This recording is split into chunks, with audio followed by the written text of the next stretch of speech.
Welcome back to the channel. This is Trendy Storm and you are watching second and final part of What If Naruto was trained by a hero of another world. If you enjoyed this video, please like, share and subscribe to this channel. Now wasting no more time, let's start the story. Sunday's office was stormed by an Anbu ninja. Hokage. Sama. Sasuke Uchiha has left the village. Still getting settled, Tsunade asked the Anbu member, did he have any permission to do so? No, he did not. Then I want Naruto up here now. The Anbu said, yes, Tsunade. Sama, and then vanished in a cloud of smoke. Naruto went into the Hokage's office 3 minutes later. What's the matter, Chan? Tsunade got right to the heart of it. The subsequent explosion would deafen half of Konoha. Sasuke has left the village. What? 3/4, perhaps. Tsunade pushed him down with a forehead flick. Listen, I would assemble a team, but I still don't know who would be the best qualified for this. I am trusting you to assemble a team for this, understand?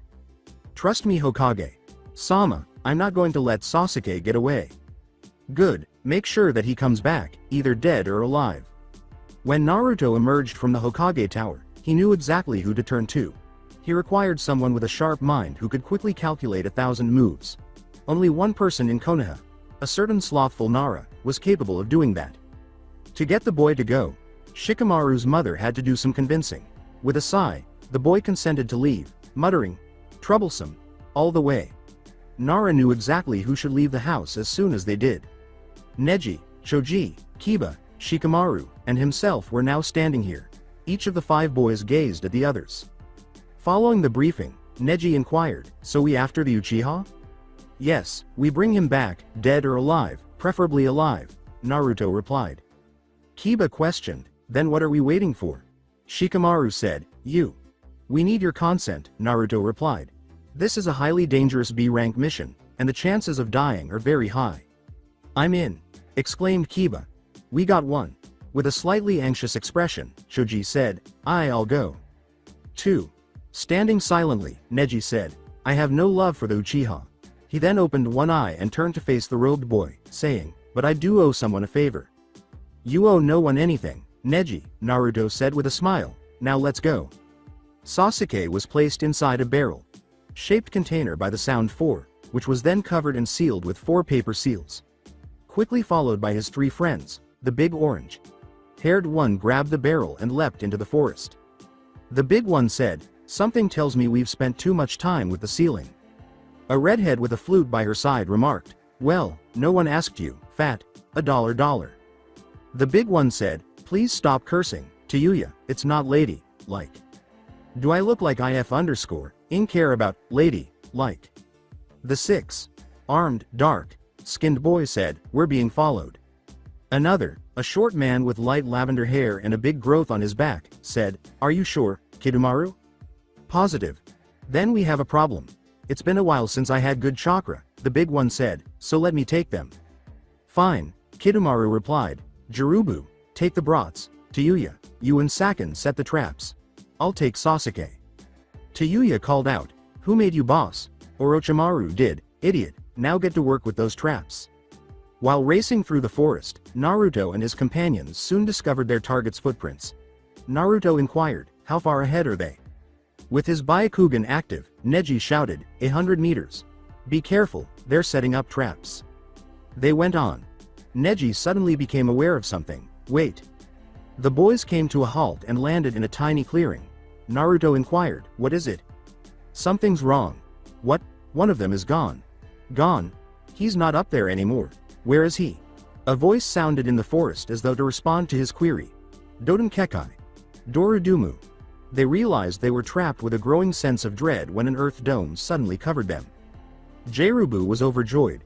The best tasting chakra he had ever sucked was from one of those brats. This was incredible. This was something he needed more of. Naruto started slamming his keyblade into the wall as soon as the dome covered them. The wall started to fracture, but it appeared to mend after every swing. Naruto returned panting after 2 minutes of fruitless attempts on the wall.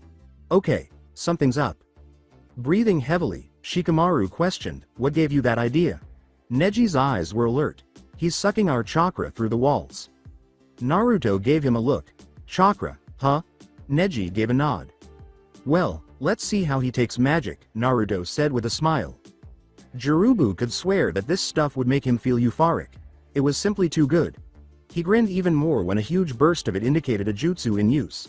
There were those who simply did not know when to give up. Then there was heat, flame, and noise. The force blew Jirubu backward. There was smoke and dust everywhere. When it cleared, Jirubu saw a figure in robes when he looked up. He said, "Boom." Jirubu gave him a laugh. "You fool, you have escaped, but at the price of your teammates." "Like I'd be that stupid." Naruto laughed back. Then he saw another Naruto, surrounded by a white aura that contained all of his friends, who were shielded by the barrier. The robed Naruto in front of him started to turn a drab red, and the Naruto behind the barrier vanished. "Guys, go on ahead. I'll catch up. This won't take too long." After nodding, the ninjas behind him moved forward. As Oathkeeper materialized in his grasp, Naruto addressed Jirubu, saying, "Servant of Darkness, your fate is sealed." "What are you? Some kind of locksmith?" "I'm worse luck than 13 black cats on Friday the 13th, Naruto said, looking up. When he charged the boy, he exclaimed, "Wow, I'm so scared." Jirubu suddenly experienced pain in his groin, stomach, and shin before two large blades sliced through his arms. All of a sudden, things started to make sense. He was in the air. The boy threw something at him to cut his arms while he was in the air after hitting him with a triple uppercut combo. He heard a voice behind him abruptly. "You should be." As they jumped through the trees, the sound 4, soon to be the sound 3, became increasingly conscious of their followers. Kidomaru inquired, "What happened to those traps of yours?" Saken grumbled, "I don't know, but I do know that I set those traps perfectly." "If they were set perfectly, then they would have been killed by now." "Well, if you think you can do a better job, by all means, get you F_ing $$ back there and deal with them yourself." Tayuya sighed. "Fine," Kidomaru replied, "I will, but one of you has to take this piece of dead weight to Orochimaru." "All right, bring him here," Tayuya said. After a hasty change, Saken and Tayuya departed. Kidomaru looked in the direction of his adversaries. "I'll finish your job for you." Neji notified them. "Antor 1 has broken off from the group. He is at this moment making a large, bow-like object. I suggested we move with caution." A huge golden arrow blocked their path as they advanced. The invisible archer threatened to shoot him through the heart if he got any closer. "It seems we need more caution than I thought," Neji replied. "Well," Choji remarked, "this stinks." Shikamaru said, "Hang on, I have a plan." Kidomaru watched the Konoha nins from a distant tree branch. They were hiding behind a tree, just out of his line of sight. The reason he was up here observing them was because they were a cunning bunch. He was aware that he was out of range of the man who used shadows, and he was also aware that the Keyblade Master was not present, which was fortunate for him because it meant he wouldn't have to contend with huge fireballs aimed at him. One of the Konoha nins suddenly leapt out of the trees and started to run. Kidomaru shot an arrow at him, but the boy spun, causing the arrow to hit the ground instead. The ninja launched another attack. Kidomaru fired one more arrow. The boy threw the arrow to the ground and spun once more. When Kidomaru turned to face the other nins, they had vanished. After hurling another arrow at the boy, who had shown himself to be a formidable opponent, he cursed. As expected, Tayuya swore. Kidomaru wasn't as good as he believed he was, and they were still being followed. "Saken, I need you to take them. Keep them off my back." Saken said, "Whatever," and then he fell back. Kiba, Shikamaru, and Choji were rushing through the woods. On their left was the shadowy forest, and on their right was a huge gorge. They leapt forward in a hurry, attempting to overtake their victim. Out of nowhere, they heard a cry from their left. Time seemed to slow down for a split second. One of the Sound 4 was charging the boys with a drawn kunai. The boy was approaching them too quickly to have time to stop for the cliff. Then, in front of Shikamaru's eyes, a terrible moment that seemed to go on forever passed. Choji misstepped and fell into the wide, open mouth of the gorge after colliding with the boy. Kiba grabbed Choji's hand and attempted to pull him away in an attempt to stop them, but he was sucked into the black mouth himself. Too late, Shikamaru called after him, "Choji," and reached down into the pit. For several long seconds, he gazed into the darkness while the memory of the recent incident replayed itself in his head. With tears in his eyes, the boy stood up and scanned the forest in front of him. Forget Sasuke. This just got personal, was the only thing on his mind as he charged into the forest, determined to use blood to make someone pay for Choji's death. Neji was breathing heavily. It was just too much for him to continue. The enormous spider that the archer had just conjured was now perched above him on a huge web. He would have to deal with 1,000 spiderlings that would hatch from the big spider's recently laid egg sac, as if that weren't enough. Even worse, the archer's constant volley of golden arrows prevented him from reaching the spider. It was quite annoying. Haha.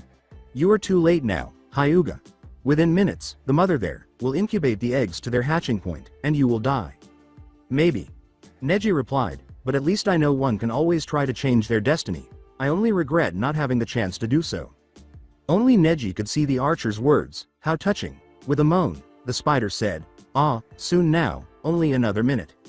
A red blur appeared in the clearing as if on cue, and before anyone could identify it, it leapt into the air. Before he started spinning, you could briefly make out that it was Naruto holding a keyblade in each hand. The enormous spider was struck in the abdomen. The large spider stumbled on her web and then fell to the ground, leaving green blood all over the place. The ground shook as it landed. Abdomen suddenly swelled, and Naruto, his red cloak free of green bloodstains, climbed out, making a hole for escape. Hey, Neji. Didn't keep you waiting too long, did I? Naruto said, turning to face the astonished Hyuga. Neji blinked. After scowling, Kidomaru shot the new boy with another golden arrow. Neji yelled, "Naruto!" to warn the boy. When Naruto saw it, he leapt forward and entered the path of the arrow. He twisted in midair, causing the keyblades to turn in unison and strike the arrow on its head, returning it to the archer. Kidomaru hardly had time to duck before he was hit by a double keyblade uppercut combo when he returned to the ground. The boy with the 6 arms took off. A branch then rose through his chest, causing him to land with a searing pain. After a single gasp for breath, he passed away. With his keyblades ready, Naruto landed in a crouch. He stood up and relaxed when nothing happened. How far up ahead are the others? He asked, turning to Neji. Neji informed him, "They left me an hour ago. Then I guess I'm going to have to kick it into high gear to catch up," said Naruto. His robe gradually took on a dark purple hue before turning blue. The kingdom key fit naturally behind him. Oathkeeper vanished, and he hovered an inch above the ground. Pointing the keyblade at Neji, Naruto said, "Cure." Neji was now free of any wounds or bruises. Before rushing into the forest as a blue blur, Naruto said, "See ya around, Neji." Choji made a crunching landing. He'd created a cannonball. Like dive into the gorge while in midair by using the body expanding technique. He was fine, protected and helped by his body fat, and the crunch was actually the rocks beneath him. Saken and Kiba were less fortunate. Break? The fall broke Saken's back. A few ribs cracked from the impact, but Kiba had Saken break his fall. Trying not to crush Akamaru, Kiba rolled over and sprawled out on the ground. "Oh, that F_ing hurt," moaned Saken as he started to slowly stand up. Shocked that he was even considering getting up, Kiba turned to face him. "Oh, you're going to pay for that, dog boy." Kiba started to rise. Crazy, he stood on his own 2 feet, when he was struck in the stomach by Saken. However, as soon as he did, a huge rolling ball of green came flying at him, and he heard the cry, "Nikuden Sensha," behind him. Saken persisted, barely making it out alive. Then he heard another cry, "Gatsuga." 2 spinning shapes swung toward him, ripped flesh, and then threw the boy to the ground. When the attack ceased, Kiba, Akamaru, and Choji all changed and stood there, anticipating the next assault. Saken chuckled. "What do you know, an actual challenge?" "Challenge nothing," Kiba responded, "we're kicking your butt." The growth on Saken's back started to move, angled upward, and showed a face. "Yes," Saken said as he got to his feet, "but for how long?" A torso emerged from a secret fold in Saken's back as the growth advanced. "I'd like to introduce you to my twin brother, Yukon." With a kunai in his mouth, Shikamaru glared at the redhead in front of him. "So what are you going to do? Huh, $$Ho13. Shikamaru merely scowled. "What, no quick remark?" He remained silent. "What's the matter with you? Deaf?" She was simply charged by Shikamaru. As he held Kiba's hands, Saken remarked, "Man, you guys are pathetic." Holding Choji's hands, Yukon responded, "I understand what you mean." Akamaru was unconscious as he lay in a corner. Choji had his share of scratches, and Kiba had multiple bruises and fractures. Saken remarked, "We could have killed you both ages ago. You'll wish you had." A voice shouted over them. When the 4 fighters looked up, a blue blur with gray spheres flying from it was descending toward them. Saken and Yukon were struck by the spheres, which caused them to lose chakra. When the blur landed, Naruto was visible with his keyblade extended like a gun. He yelled to his teammates, "Back up!" and Kiba and Choji obeyed. Faraga.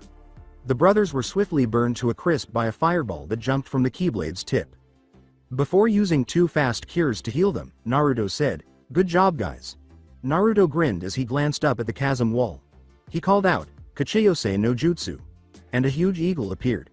"Washi, eagle, we need to get up that cliff." After bowing, the eagle said, at once, Naruto.san. She was Shikamaru's. In his shadow, she was imprisoned. She intended to cover Choji's expenses. She and he both leaned forward. The kunai dropped into his waiting hand as he opened his mouth. Both she and he leaned back. As she prepared air, he got ready to toss the kunai. Then, with bloodlust in his eyes, he threw it. He shouted, "Choji," in honor of his friend. She was caught in the throat by the kunai. With a sickening thud, the body hit the ground as Shikamaru's shadow let her go. He started to pant after that. He'd accomplished far too much today. He saw a tall, thin, and pale teenager when he leapt down to the barrel that contained Sasuke. He picked up the barrel and walked away without saying anything. Shikamaru took a seat, gazed up at the sky, and dozed off while observing the clouds. "There's Shikamaru!" shouted Choji as Washi soared into the clearing a minute later. "Yeah, but where is Sasuke?" To allow the passengers to disembark, Naruto made the bird land. "Washi, what do you see?" he asked the eagle after examining the sleeping boy for wounds. Looking out, the eagle said, "I see a tall, thin boy. He is carrying a large burden on his back." Naruto said, "That's him, thanks, you may go now." Washi gave a nod before vanishing. Gazing into the forest, Naruto uttered the words, "I need someone to come with me." According to Kiba, "I'll go, then try to keep up." After emerging from the forest, Kimimaro ran across a wide plain. 2 miniature tornadoes suddenly flew toward him. Just in time to avoid the twin drills, he halted. Kimimaro would say that when they stopped, they showed 2 boys who appeared to be identical twins. One of them said, "That's as far as you'll go." Behind him, a voice said, "And I'll make sure of it." Kimimaro turned, and a boy in a robe appeared before him. He had a key-shaped sword in his right hand and a light yellow robe in his left. Kimimaro looked twice. An inch away from his hand was another key-shaped sword, black this time. "Let's see what you've got." Shikamaru stirred. He was conscious. He had no desire to be. He desired to pass away in his sleep. He desired to pass away. He desired to see his friend once more. As long as the boy had a bag of chips close by, he could still hear the constant munching that followed him. A voice that sounded far too familiar said, "Hey, Shika, want one?" Eyes wide, Shikamaru leapt to his feet. After a few seconds of searching for the source of the voice, he found Choji eating the Akamichi. "So you want one or not?" After grinning, Shikamaru lay down. "Nah, I'll just take a nap." "Man, Shika, you are so lazy." Shikamaru lay back down and said, "So sue me." "I would, but you're not allowed to eat in court." Kimimaro swore. The challenge had been successfully met by this boy. Kimimaro's bone sword was always stopped by the black keyblade when he attacked the robed boy. Naruto would then counterattack with his free arm, each time launching himself into the air to make him more difficult to hit. To make matters worse, Kiba and Akamaru were attacking the tall, pale child whenever they could, clawing and occasionally biting him. The black keyblade had mounted an impregnable defense, and Kimimaro cursed once more. He dodged the Kingdom Key's subsequent swipe. "You're good at this," Naruto remarked. Kimimaro continued his attack without saying anything. Before launching himself into the air, Naruto remarked, "It looks like I'll have to step it up then." Abruptly, a strong wind gathered around him. The wind grew stronger and stronger as he hovered there in the air. Kimimaro felt himself suddenly drawn up from the earth.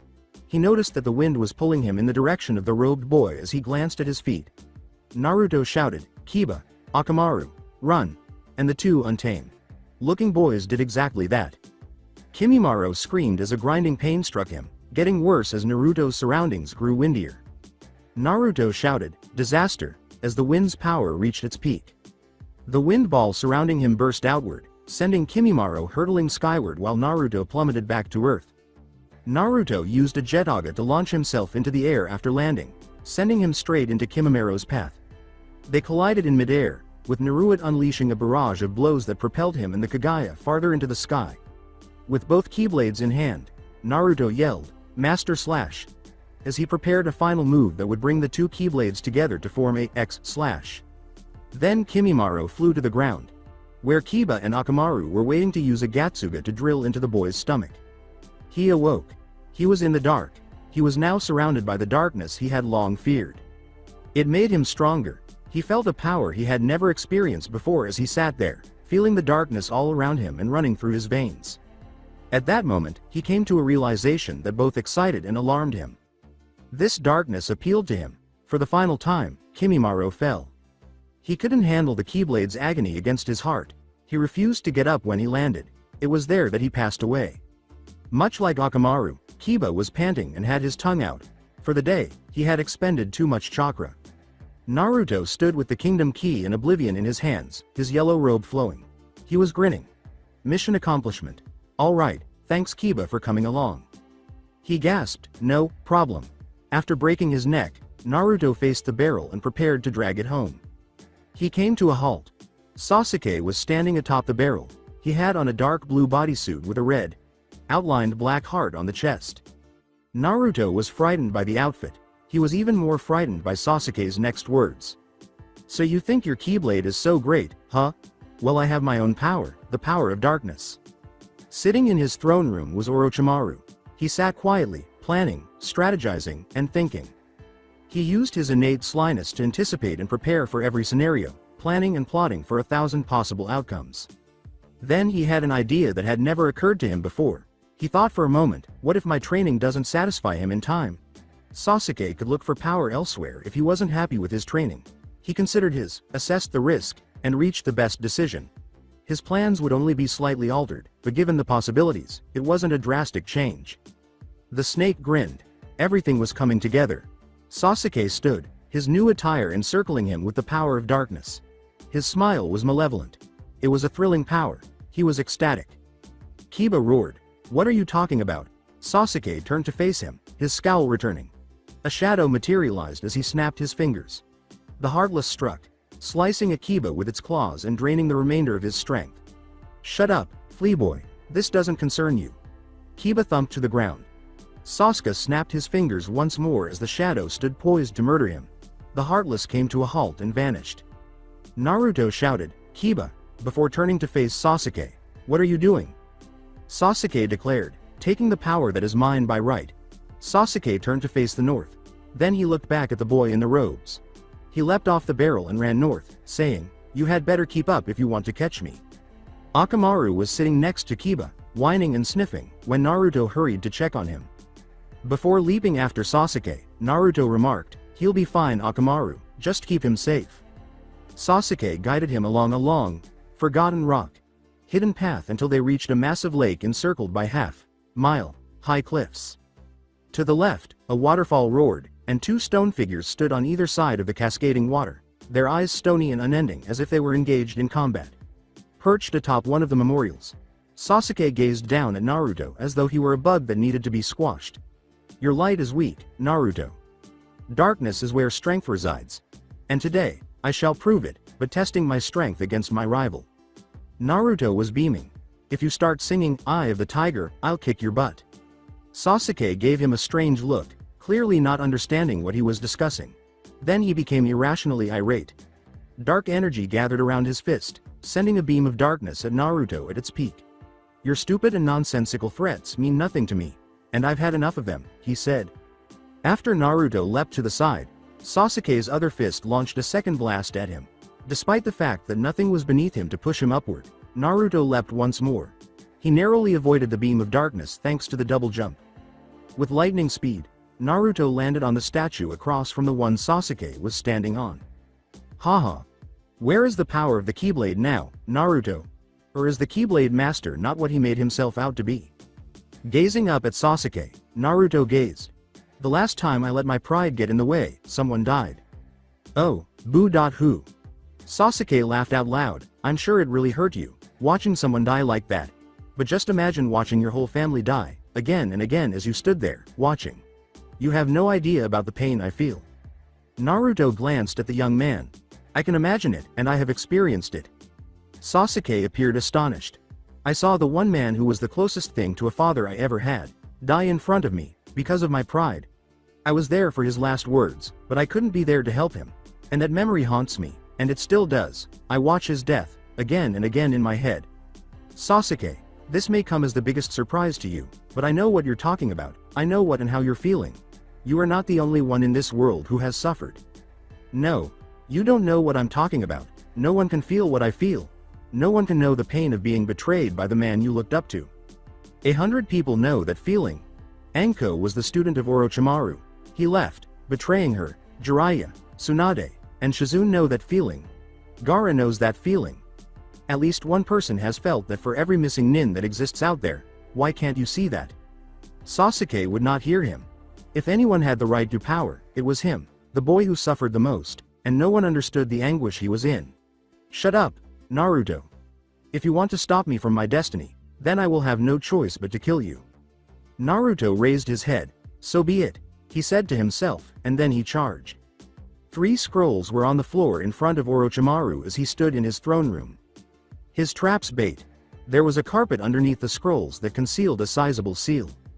Indeed, everything was starting to fit together. Sasuke shouted, "Dark Fira," as a purple ball of fire sped toward the blonde with the yellow robes. After making a swift dodge, Naruto quickly launched 3 spells in quick succession: fire, blizzard, thunder. In order to avoid the blizzard and a lightning bolt, Sasuke swiftly ducked under the fireball and hugged the statue they were fighting on. Sasuke snatched up air before reaching for a kunai.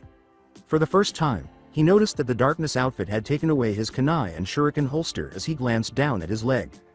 His face touched the kingdom key as he glanced up. He fell to the lake after the blow knocked him off the statue. With a quick thought, he landed on the lake's surface and used Charka to stay afloat before calling forth Heartless almost automatically. Sasuke was standing there when Naruto landed on the water and charged him. 3 green Heartless suddenly leapt out of the water. They had tiny propellers on the back of their heads, and each was equipped with a blue trident. They were immediately identified as screwdrivers by Naruto, who sent them back to the void with a few swift slashes from Oblivion and the Kingdom Key. Letting your Heartless fight for you, huh, Sasuke? Not afraid of the light, are you? Sasuke stood with his fist encircled by a dark aura. The only thing I'm afraid of is wasting too much time fighting this pointless battle. Then come home, and stop wasting time. If it was possible, Sasuke's scowl grew deeper as the shadowy aura in his hand gradually started to take the shape of a sword. Not going to happen. Until now, Kakashi had no idea what haste meant. He needed to ensure that neither of those boys suffered any harm. He needed to make sure they both survived the trip home. Sasuke had the Sharingan, so even though Naruto could fight a few Chunin, he might as well be fighting against himself if things got that bad. There was an explosion. It was hardly audible and faint. However, Kakashi could tell it was created using one of Naruto's spells even from this distance. Before turning on the speed, he prayed, "Oh Kami, please let them be okay." Sasuke emerged from the crater Naruto had just created with a slow ascent. A trail of smoke from his limbs. Oh, note to self, never get too close to a guy who can cause an explosion at will. Quickly, Naruto jumped out of the crater and used his feet to hold onto the side of the cliff. He was still standing, though he had some cuts now that showed some weakness. Come on, Sasuke, you're nothing but a darker shade of gray. This isn't darkness. This isn't even night. Light worthy. Sasuke's wounds were suddenly healed and his hatred was rekindled by a dark aura that enveloped him. He got to his feet and glared at Naruto. With a snap of his fingers, 40 Heartless materialized. 15 were blue, 5 were blondish, and 20 were simian. Like Heartless. 15 more were blue-ish Heartless with odd helmets and orange wings. The final 5 appeared to be some sort of mortar. Naruto learned from Sora's recollections that they were cannon guns, bouncy wilds, power wilds, and air soldiers, in that order. Naruto turned to Sasuke and asked, "Well, if Sasuke can have an upgrade, why can't I?" His robes gradually changed once more. "If that is your darkness, then behold my light," he said. It turned completely white as the yellow hue started to disappear. Oathkeeper appeared where the Kingdom Key had disappeared. Now let's get this party started. The Keyblades destroyed the air soldiers that had been in the air as he leapt and glided across the sky. Before a cannon bomb was fired at him, he floated there. Oblivion sent it back to the cannon gun that fired it after giving it a solid smack. Sasuke became so envious that he practically went green.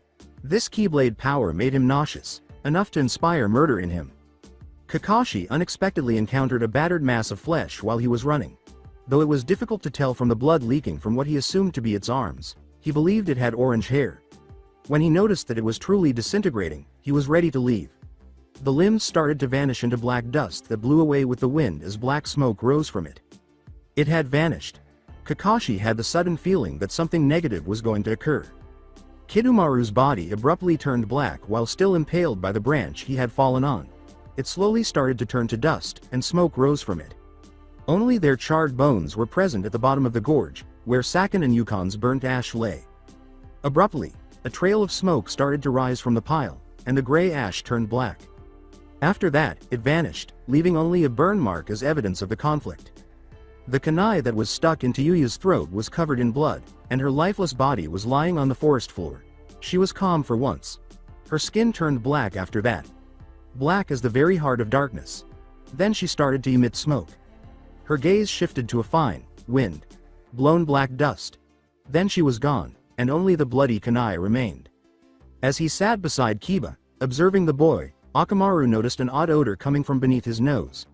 He soon discovered that Kimimaro was the source. Akamaru snarled at the corpse as he suddenly sensed a malevolent presence. Running and hiding behind Kiba's unconscious body, Akamaru kept his tail between his legs. Smoke erupted from Kimimaro, and his body abruptly turned black. His body started to break down into a fine black dust. Then he vanished with a sudden gust of wind. Naruto stood gasping for air. He was standing in front of Sasuke, who had the smartest smirk on his face. Since Naruto's drive was gone, he stood with the kingdom key in his hand and his robe back to its black color. "See, Naruto, even at your most powerful, you cannot defeat me. The light is weak, darkness is where power truly lies." With sadness in his eyes, Naruto gazed at him. "You idiot, how could you?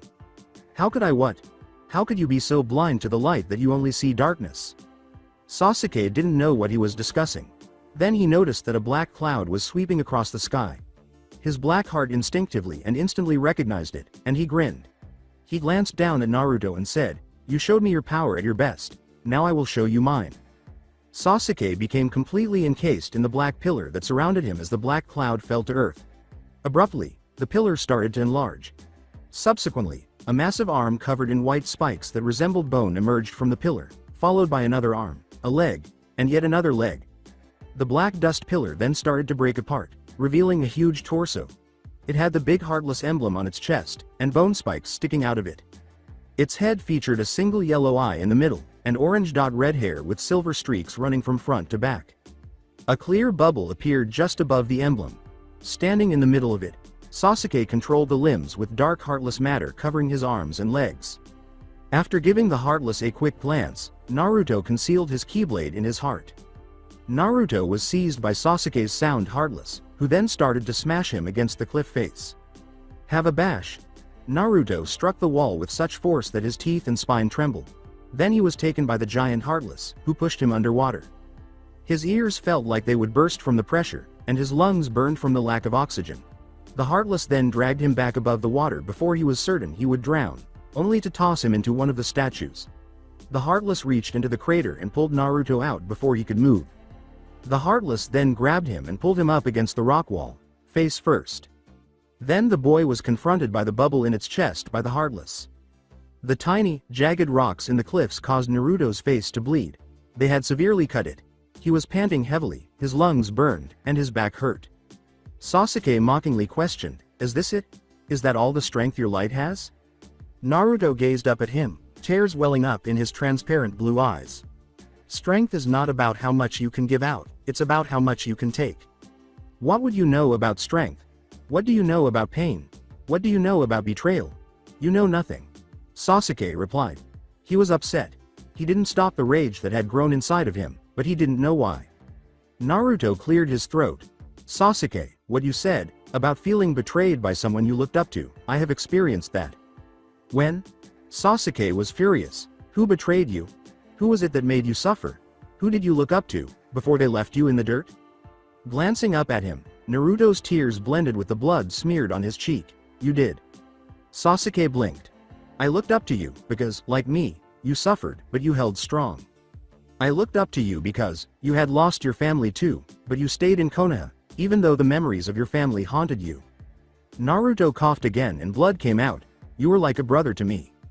Sure, we didn't get along, but we had that rivalry, the kind of rivalry that only friends could have. You were someone I could trust, even though you acted like a treme. I respected you, and then you spat in my face.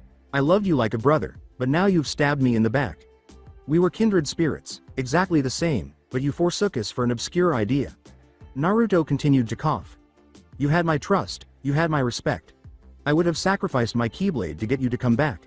I would have given all my time to help you achieve a power that makes the darkness quail. All you had to do was ask. Sasuke was not impressed. His black heart had hardened and become icy. He dropped Naruto after saying, "Shut up, Naruto." With blood on his face and tears in his blue eyes, Naruto collapsed into the lake.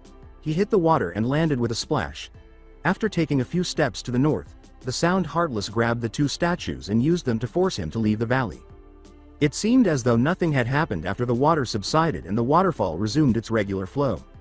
The water close to the coast suddenly broke. With his face now blood free and his tears concealed by the water, Naruto's head emerged from the water. Pulling himself onto dry land, he threw his arms onto the shore. I failed, again, was his thought. You did everything you could, Kit. Kyuubi stated to him. We can only hope that your words reached him. As he turned onto his back, Naruto thought, they didn't. You could tell by the look in his eyes. I should have removed that seal earlier.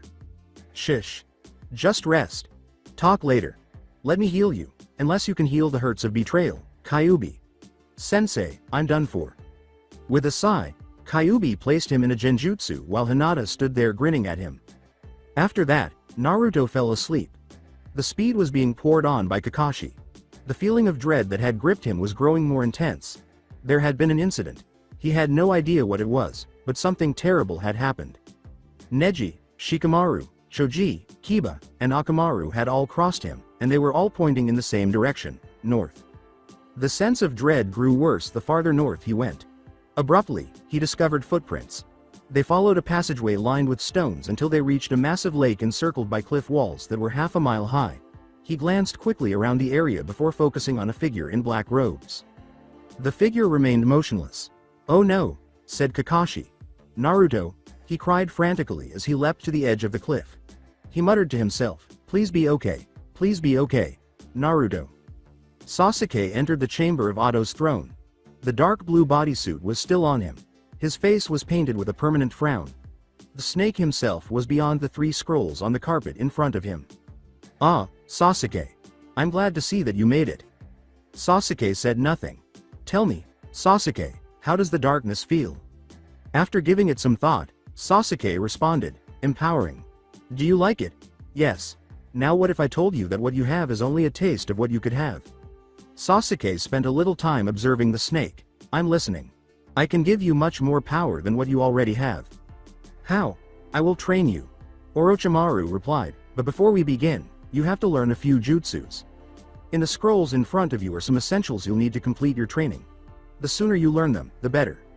Sasuke took a seat facing the scrolls. Start with the left one first, it's a summoning contract with snakes. Sasuke signed his name in blood as he swiftly read the contract. Good, now that that is over, I will teach a couple of jutsu, but the ones in the scrolls in front of you will have to learn yourself. Open one, please. After giving the man a quick glance, Sasuke turned to one of the scrolls. He took it in his hands and opened it. It listed about a dozen high-risk jutsu techniques and several suicide techniques. He worked on the hand seals as he swiftly read through them. Please, take your time, but look over them with those eyes of yours, it will facilitate your training. After reviewing the entire scroll with the Sharingan and setting it aside, Sasuke complied and proceeded to the third scroll. He froze as soon as he opened it. He was immobile, his muscles were locked in place. The room was filled with an evil laugh. Ku. You fool. You utter fool. Did you think I would let you have the power of darkness freely? Did you believe I cared? Did you think I care about your family, or your clan? I only wanted your eyes? Sasuke made an effort to move. Don't bother. That seal is unstoppable except from the force of time, but by the time it wears off, it will be too late. These are your last moments, Sasuke Uchiha, in the physical world. He continued to slowly make hand signs. Fushi Tensai. A purple mist approached Sasuke, and his eyes widened. Then everything turned black. He was going down. He was falling from darkness to darkness, and he knew it. All of a sudden, he stopped falling. Or was he falling at all? He started to focus on a patch of light. His mind was filled with hope. There was a way out. When he realized that the spot was, in fact, Orochimaru's face, his hope vanished. Welcome to you mind, Sasuke. Here, you will slowly begin to fade away into nothingness. Don't even bother fighting, it will only speed your downfall. So live here for the rest of your days, knowing that you could have had power beyond that of darkness if you had stayed in Konoha. Know that you had friends there. Die knowing you threw everything away for the void.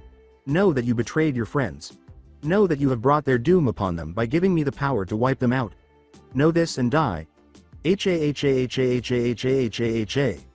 The face chuckled and faded back into darkness. He was seated next to Hinata. Observing him as he lay on the hospital bed, breathing slowly, she kept an eye on him while he slept. Determined to stay by his side until he got out of bed, she watched him. She sighed and apologized after cursing Sasuke for the 5th time that day. Naruto shifted. Wanting to see if he was waking up, Hinata almost leapt to her feet, but was let down when he froze, his eyes still closed. Before pressing the call nurse button, she let out a sigh. A nurse showed up a minute later. Is there anything I can get you, miss? Hinata said, please, a glass of water. With a nod, the nurse departed. Mentally pleading with Naruto to wake up, Hinata sagged back into the chair. Hinata stood up as Naruto stirred once more, then he started flailing and tugging at the surrounding wires. The IV stand toppled over as the monitors started beeping frantically, preventing the boy from receiving the fake blood. Concerned that he was having a seizure, Hinata immediately got up and started to restrain him in a last-ditch effort to prevent him from creating more chaos. In an attempt to get away from an unseen foe, he was perspiring, turning, and flinging his head in all directions. He was escaping the darkness by running. He had lost his Keyblade, but he had no idea why.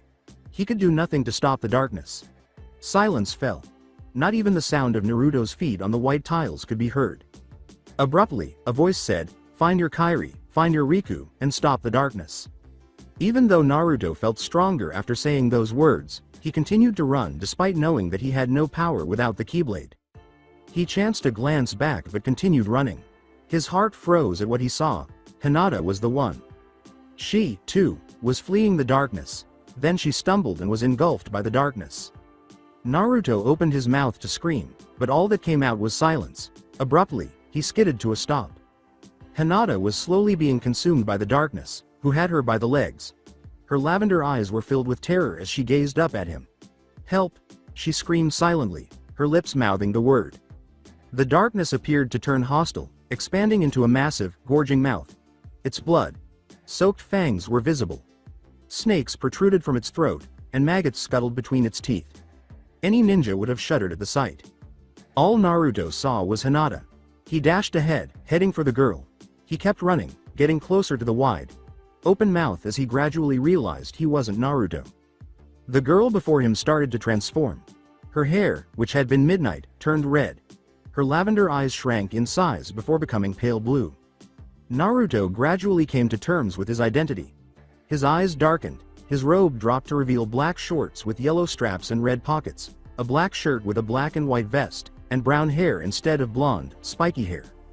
Then the silence was broken by a single word. A moniker. It had become the name of a person Naruto held in high regard. Kairi. Kairi, Riku, Kairi, Hinata, Riku.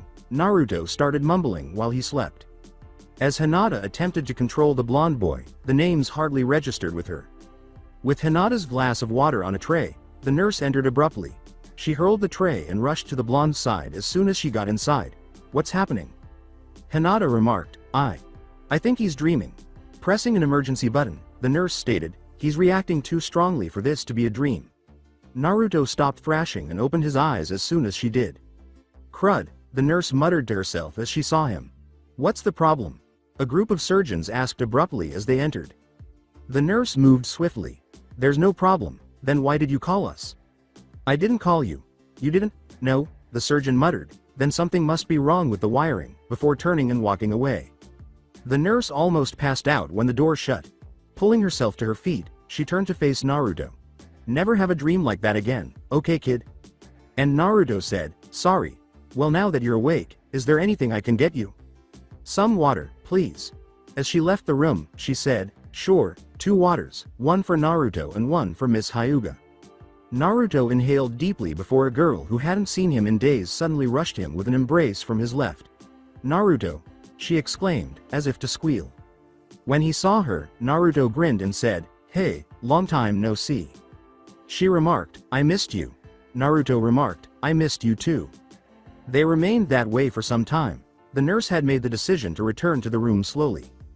There's something I have to tell you, Naruto, Hinata said, finally breaking off and turning to face him. Naruto focused entirely on her. Back when the 3rd Chunin exams finished, I met someone. Who? Inquired Naruto. As she backed up, she said, well, let me show you. A light suddenly leapt out of her hand.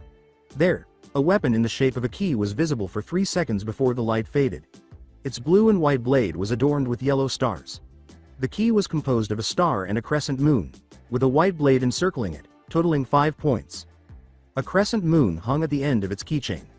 Naruto recognized it as Starseeker in just 1 second.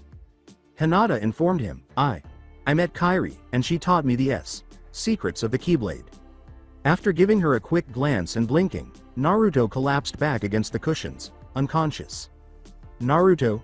Tsunade arrived in Naruto's hospital room an hour later. She said to him, hey, are you okay?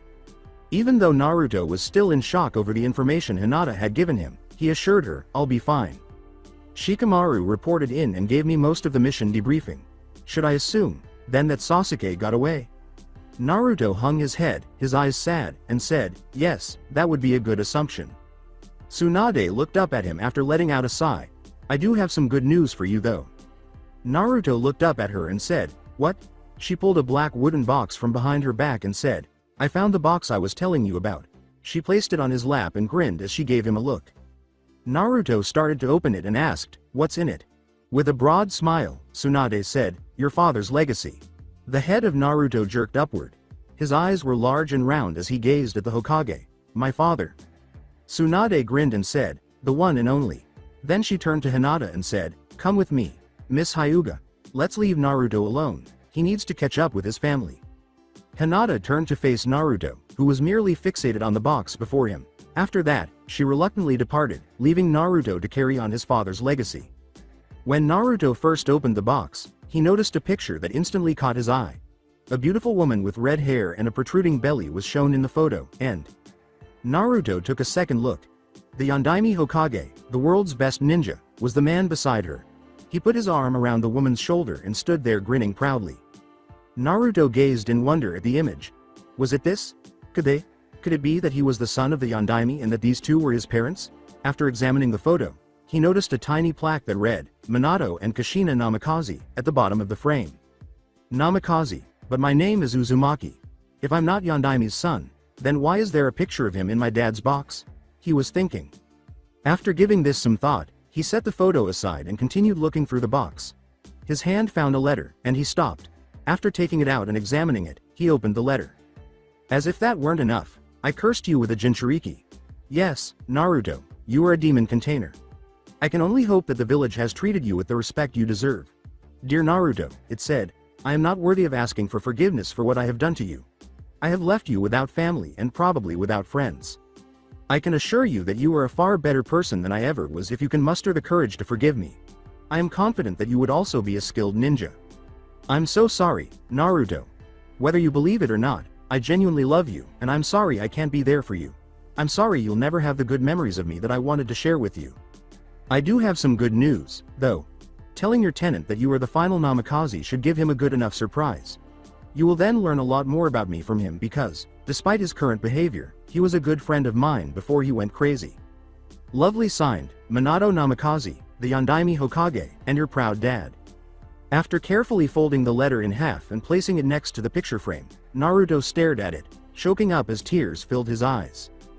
Dear Naruto, it started with the traditional words, if you are reading this then it means that I am either dead or incapacitated. He then returned to the box and discovered another letter, this one bearing the Hokage's seal. When he opened it, he discovered that it was from the Sandaime. This letter is intended to clarify a few key points for you. To begin, your last name is actually Namikaze. Your mother's maiden name, Uzumaki, was chosen to protect you from your father's adversaries. Secondly, you are the only survivor of Namikaze, which was a great clan in the past. As such, you can begin carrying out your responsibilities as clan head whenever you feel ready.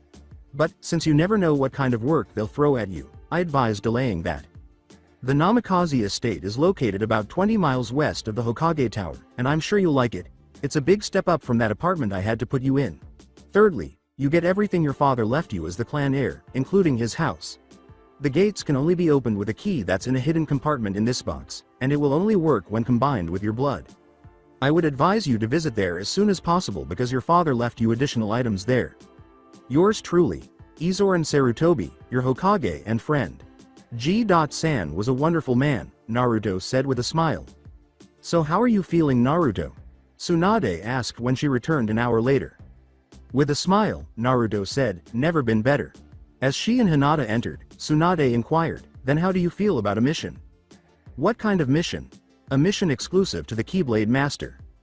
After glancing at her, Naruto turned to face Hinata. Go on.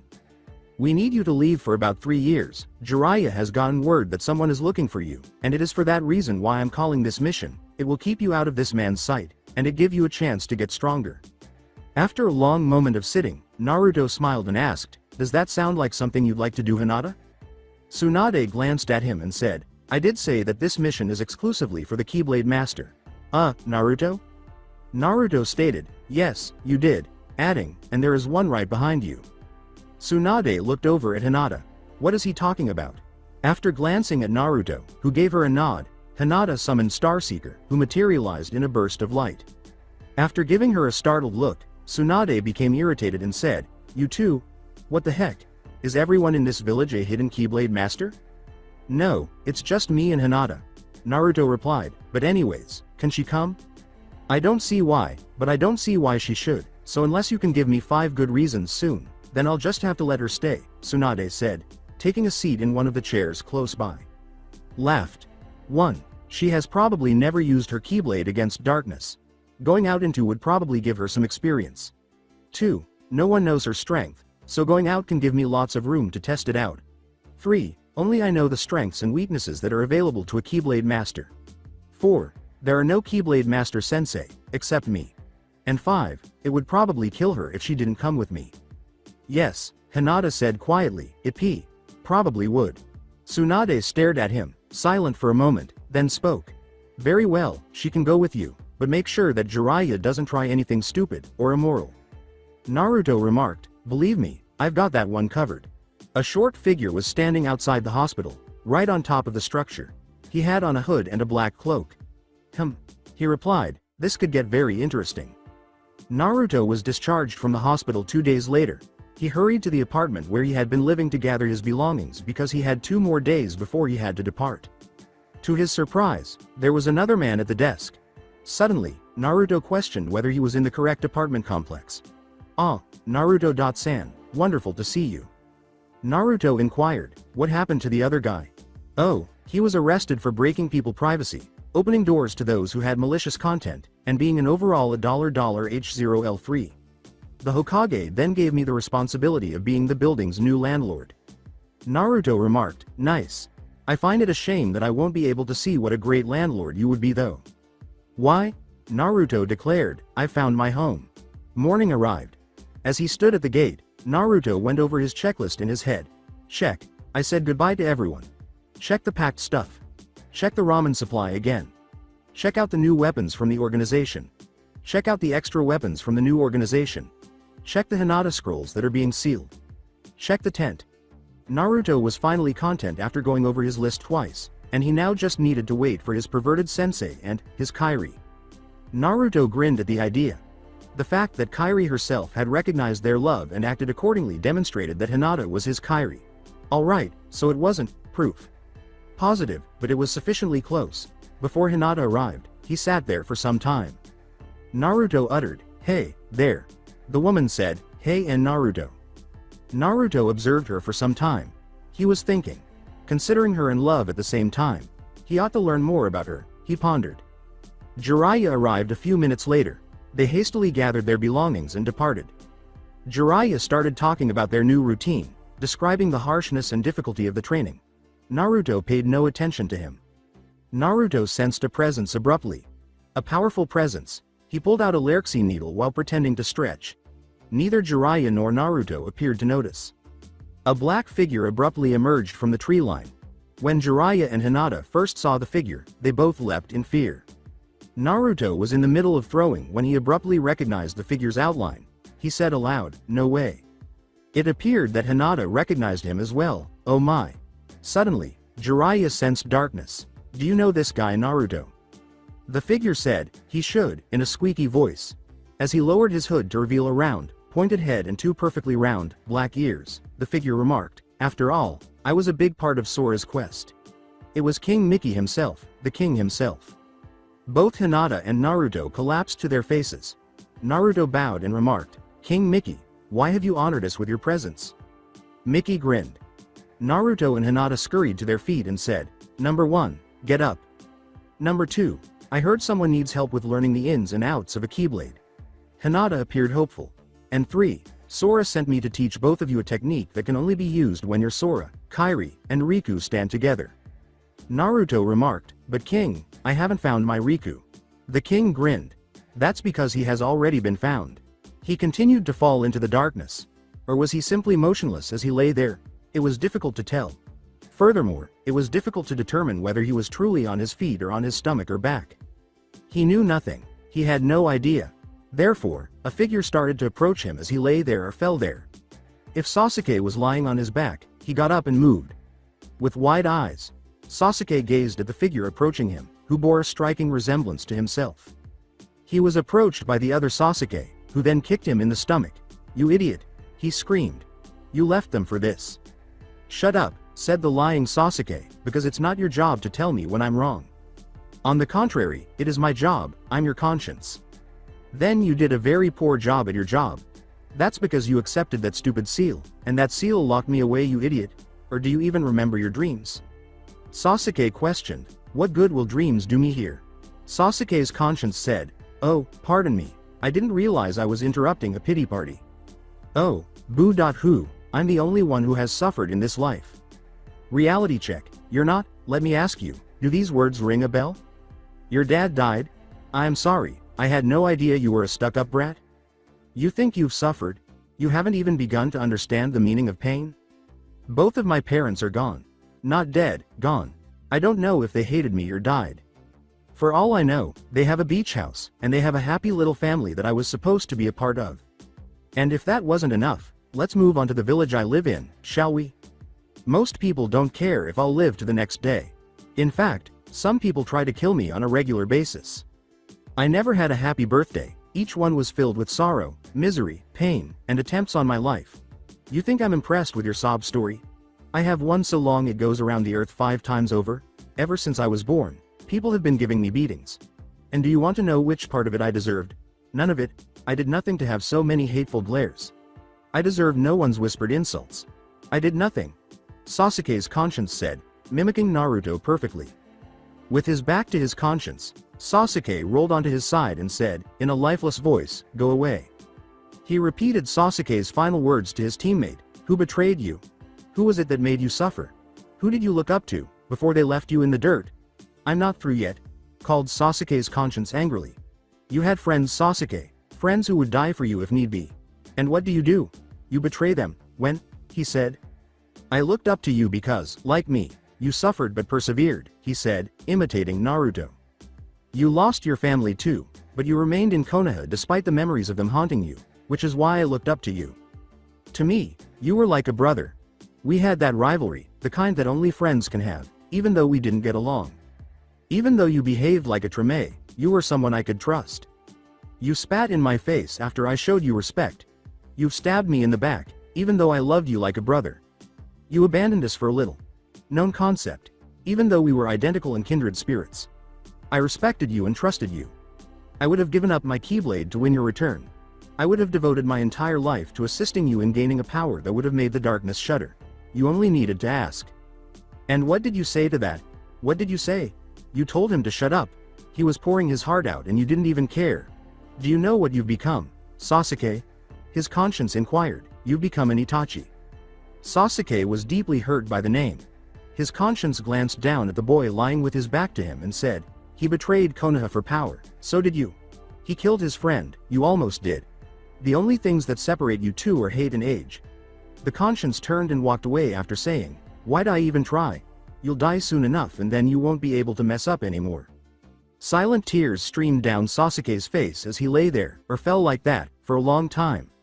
Finally, 4 soft words. Naruto, I'm so sorry, broke the stillness in the darkness. For a long time, Sasuke remained motionless, waiting to be taken by death. He heard a faint sound, like footsteps on grass, all of a sudden. In an attempt to locate the source of the noise, he craned his neck and noticed a man. A man wearing Naruto's dark flowing robe. His hair was silver and long and spiky.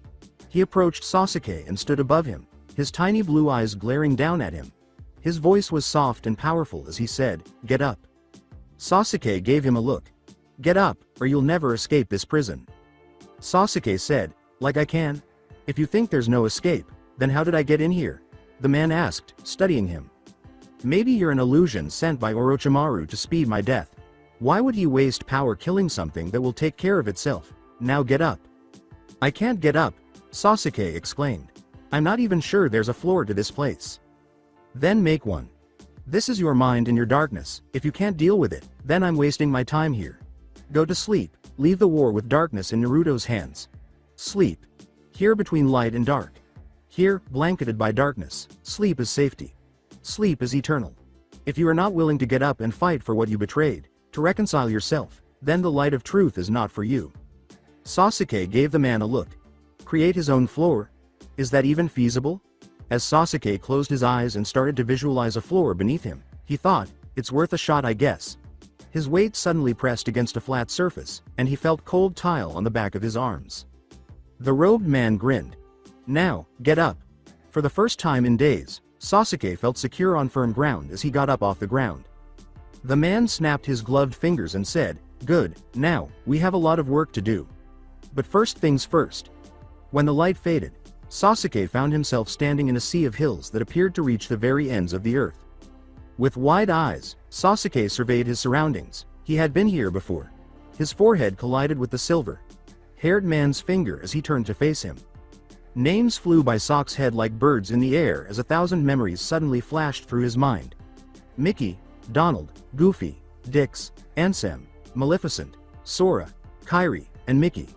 They all passed him by in a flash. Sasuke bowed. "Thank you, General Riku, for saving me from this darkness." "Thank me later," Riku replied, "we have a lot of work to do."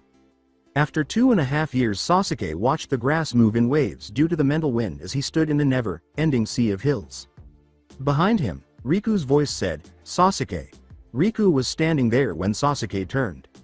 "I have taught you all I can, and know it is time to reward your patience," he replied.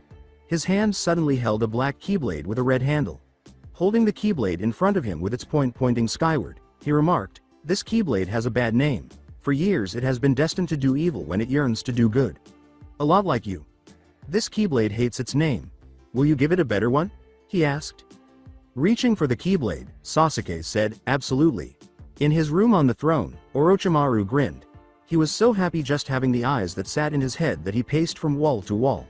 He was enjoying learning the 400 new jutsus he had already mastered. "Sasuke, you utter fool. You have no idea how easy your clan had it." He immediately felt bad about bringing up that name. Sasuke was still alive in spite of everything. Orochimaru sat there, in a bubble of consciousness in the center of the snake's soul, and even though he knew he couldn't escape, it still made him uneasy. His chest ached all of a sudden. Grabbing his chest, he collapsed to the ground. A nurse named Karen rushed in right away and yelled, "Orochimaru, Sama, are you okay?" as she rushed towards him. The agony ceased. Grasping his chest, Orochimaru stood up. He replied, Yeah, I think I'm okay," despite the fact that he felt extremely dizzy. He felt the pain in his chest once more. He writhed like a worm and fell back to the ground. Then he heard a voice in his head, louder than his own screams. "I want my body back, Snake." When the pain suddenly became more intense, Orochimaru noticed a bright, white blade piercing his chest. "And I'll get it back." The snake exclaimed. Karen approached and stood above him, practicing all of her medical jutsu. However, that was irrelevant. Karen was thrown against the wall as a shockwave suddenly erupted through the room. Orochimaru got to his feet as the shockwave subsided. Karen asked, "Oh, Orochimaru, Sama, are you alright?" as she raised her gaze to him. For a moment, Orochimaru gazed down at her.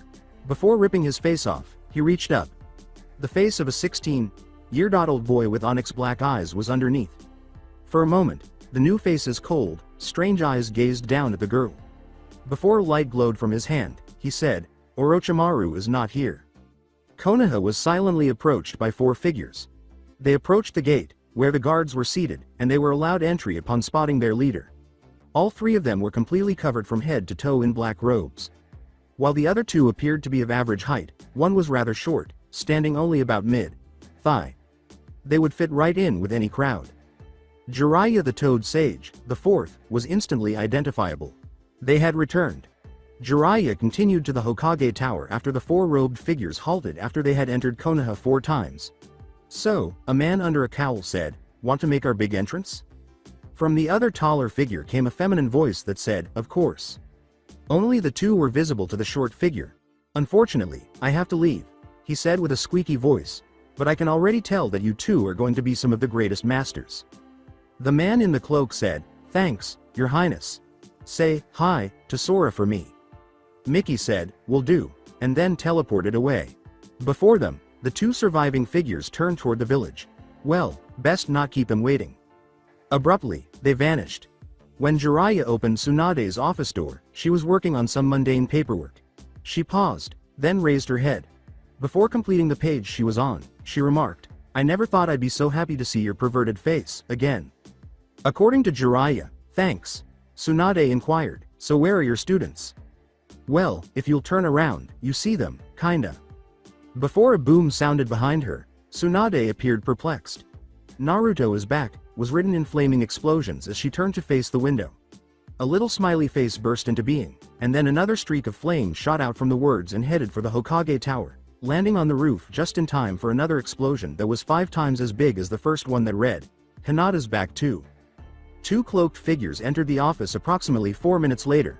They were strongly scented with smoke. One exclaimed, "Yo!" before lowering his hood to show Naruto's face. His hands were clad in gloves that appeared too small for him, and his hair had grown wilder and longer. The other pulled down her own hood and said, "Hello, Tsunade. Sama." Hinata grinned broadly as she looked up at her. In contrast to Naruto, she had longer hair that was perfectly styled and well groomed.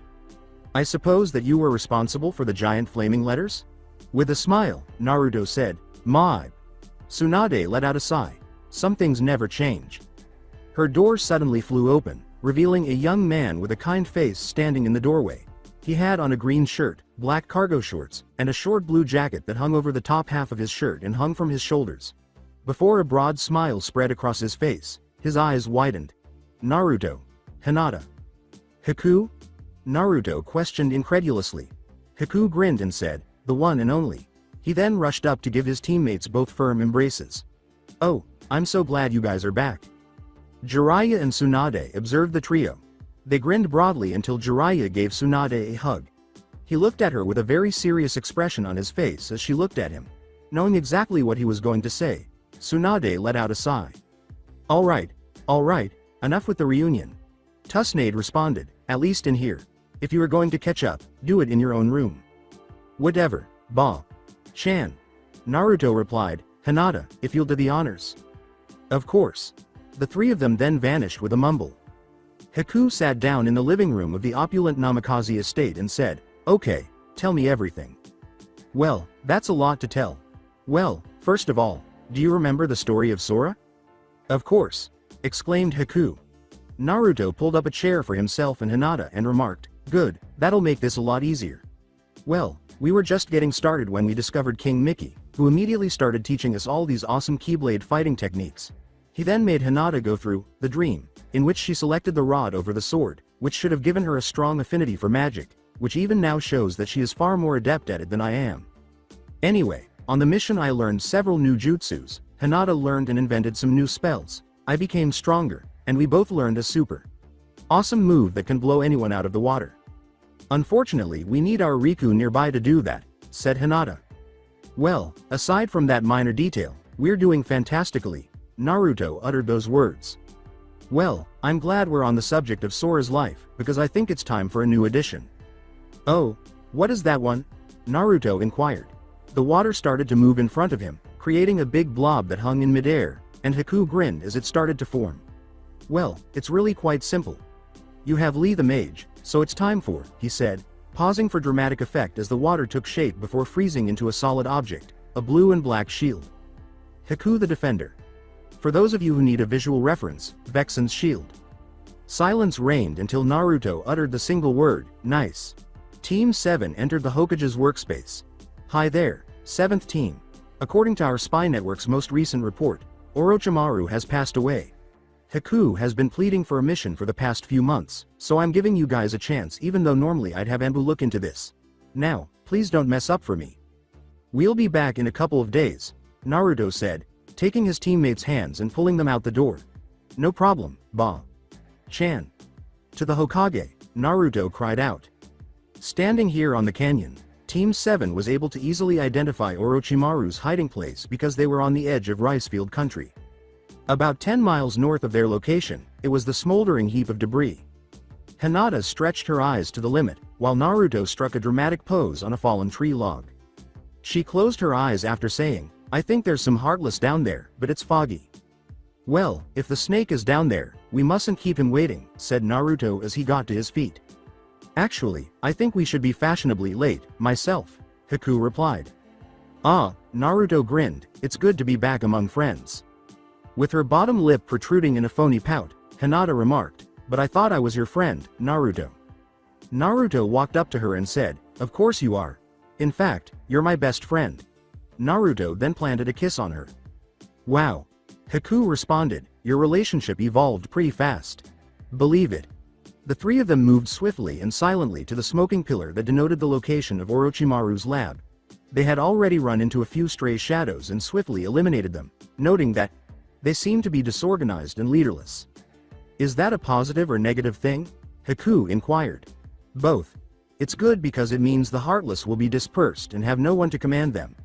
Unfortunately, they will launch an attack as soon as they sense our presence and the Keyblade's presence. So, what ought we to do? Haku inquired. Hinata declared, destroy them before they can reach us. Exactly. Said Naruto. Haku remarked, sounds like a plan then. Within 20 minutes, they discovered a sizable crater that contained the snake's laboratory's brown walls. In the crater, facing a vast tunnel, the three of them stood. Hey Haku, Naruto said, I'll give you 50 ryo if you go in. 50? Is that all? I'm sorry, I sneezed, I meant 550? Haku gazed into the tunnel's darkness. All right. Haku led them into the tunnel, his shield guiding the way, and it was dark and silent. But only because I'm hard up. Haku stumbled on something. Ah, he said, in a voice just above a whisper. Ow, I can't continue, guys, it's too dark for me to see. Hinata, can you give us a light? Naruto muttered. The sound of shifting cloth was followed by the word, Lightera. Yeah, just give me a second, she said. In her hand a tiny ball of light emerged, dim at first, then brighter and brighter until it showed a good 12 feet behind Haku and a good 6 feet in front of him.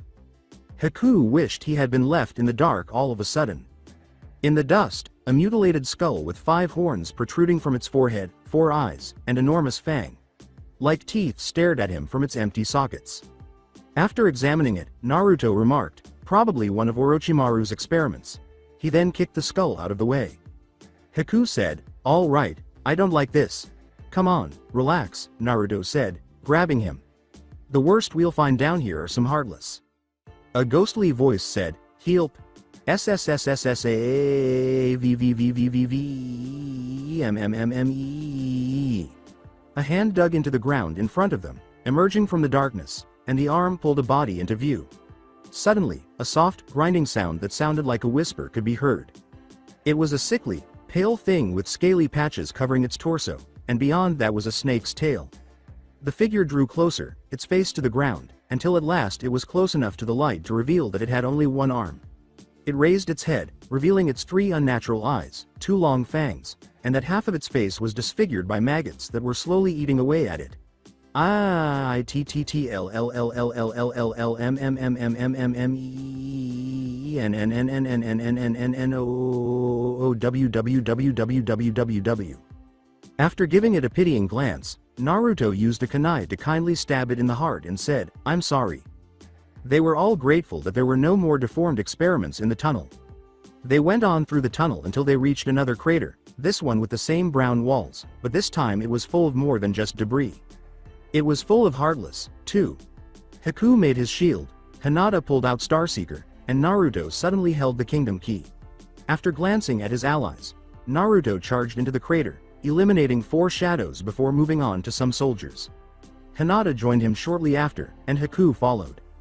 As he started to slash away at the Heartless, Naruto appeared almost graceful. In fact, he destroyed any that came within his arm's reach.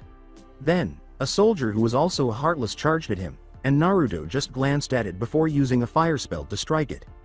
Hinata appeared just as elegant, but she was primarily using spells to deal damage rather than her Keyblade. "Fira!" she cried, as she incinerated a small group of shadows. Thunder! When she was finally able to stop using magic, she swung Starseeker with the lethal grace of a serpent, shouting as she sent lightning bolts down on the Heartless. Carelessness was thrown to the wind as Haku charged in, expertly slapping at the Heartless with his shield before slashing at them with it like a blade, using his ice needles to weaken the lines. The Heartless eventually vanished, and Naruto stood with a grave expression on his face in the middle of the crater, saying, "All right." Both Hinata and Haku nodded in agreement as he said, "I think we're done here," while concealing the Kingdom Key. As they were about to depart, a shadow unexpectedly leapt onto Naruto's back. "Ah!"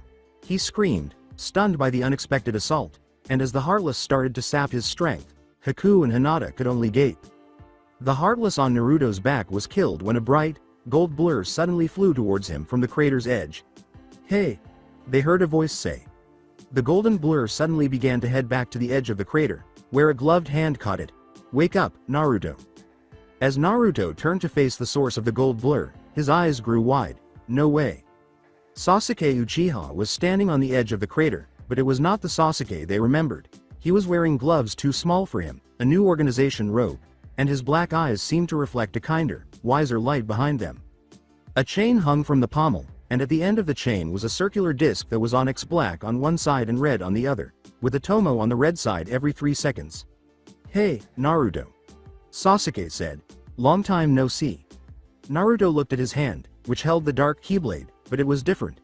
The blade, which had been pitch black, was now gold, and the blood-red handle was a deep blue. Naruto's eyes widened before narrowing as he gazed at him. "Baka," punching him in the chin, he said. Before landing hard, Sasuke leapt off the ground and struck Naruto with a blow of his own. "What was that for?" Naruto slapped him across the face and said, "You left, duh." Sasuke punched Naruto in the stomach and said, "I want to come back, Dobi." Naruto slapped Sasuke and said, "Sure you do, just like you love Sakura." "Do you need me to explain it to you?" Sasuke kicked the boy and said, "I want to come back." What a shift in perspective. With a mocking remark, Naruto struck Sasuke in the stomach. He stepped behind Naruto and kicked the back of both knees, saying, "Well, getting locked up in your consciousness and having a pedophile use your body kinda helps you see the world differently." Haku grimaced as Hinata and he watched the entire event, and Hinata appeared to grow increasingly irritated before she abruptly rolled up her sleeves and muttered, "Handaga." Sasuke was being choked by Naruto when he said, "You still left, you moron." "I'm coming back, idiot," Sasuke said, slipping out of the hold and kicking Naruto in the rear end to propel him forward. He uttered those words. Abruptly, 2 ghostly hands encircled Sasuke and Naruto, and Hinata appeared, claiming the hands, before yelling at them both, "Stop talking, quit talking, you two, I'm going to whip both of your rear ends, so stop fighting now." With a sigh, Naruto said, "Yes dear." Sasuke gazed at her, stunned. Hinata remarked, "Now let's get out of here." After letting out a sigh and carrying on with her paperwork, Tsunade heard a knock on the door and said, "Come in." With a big, purple, spectral length that remained outside, Hinata, Haku, and Naruto entered through the open door. "So, is Orochimaru no longer alive?" Tsunade inquired, pointing to the big purple object. Naruto nodded to Hinata and remarked, "Well, except for this, we didn't exactly find proof positive that he did." Before guiding the ghostly growth to the door, she grinned. A figure in a ghostly hand materialized in the doorway, and then a voice exclaimed, "Lower, down." Thud. Ow. Hinata lowered the hand slightly to reveal Sasuke massaging his forehead after it had struck the top of the door, and said, "Sorry." As the ghostly hand steered him in the direction of the Hokage, Sasuke remarked, "I'm going to get a major headache for that one." "And this is?" Tsunade inquired. "Oh, right, you never met," Naruto responded. "Ba. Chan. Sasuke. Trame. Sasuke. Godem Hokage. You refer to her as Ba. Chan. Naruto, I didn't choose you as someone who wanted to die," Sasuke remarked. "Well, I never picked you to leave the village." "Touché," said Sasuke. Clearing her throat, Tsunade said, "So I send you after a snake and you come back with a runaway." "Yes and no," Sasuke replied. "They learned about the snake's fate because I killed the snake bastard. I'm not a runaway, either. All I was young, foolish, and self-centered. I would have returned if given the opportunity." Tsunade remarked, "But you didn't for almost 3 years. That's because I wasn't in control of my body and I was locked in a bubble of consciousness." With a raised eyebrow, Tsunade said, "Then, pray tell, how did you escape?"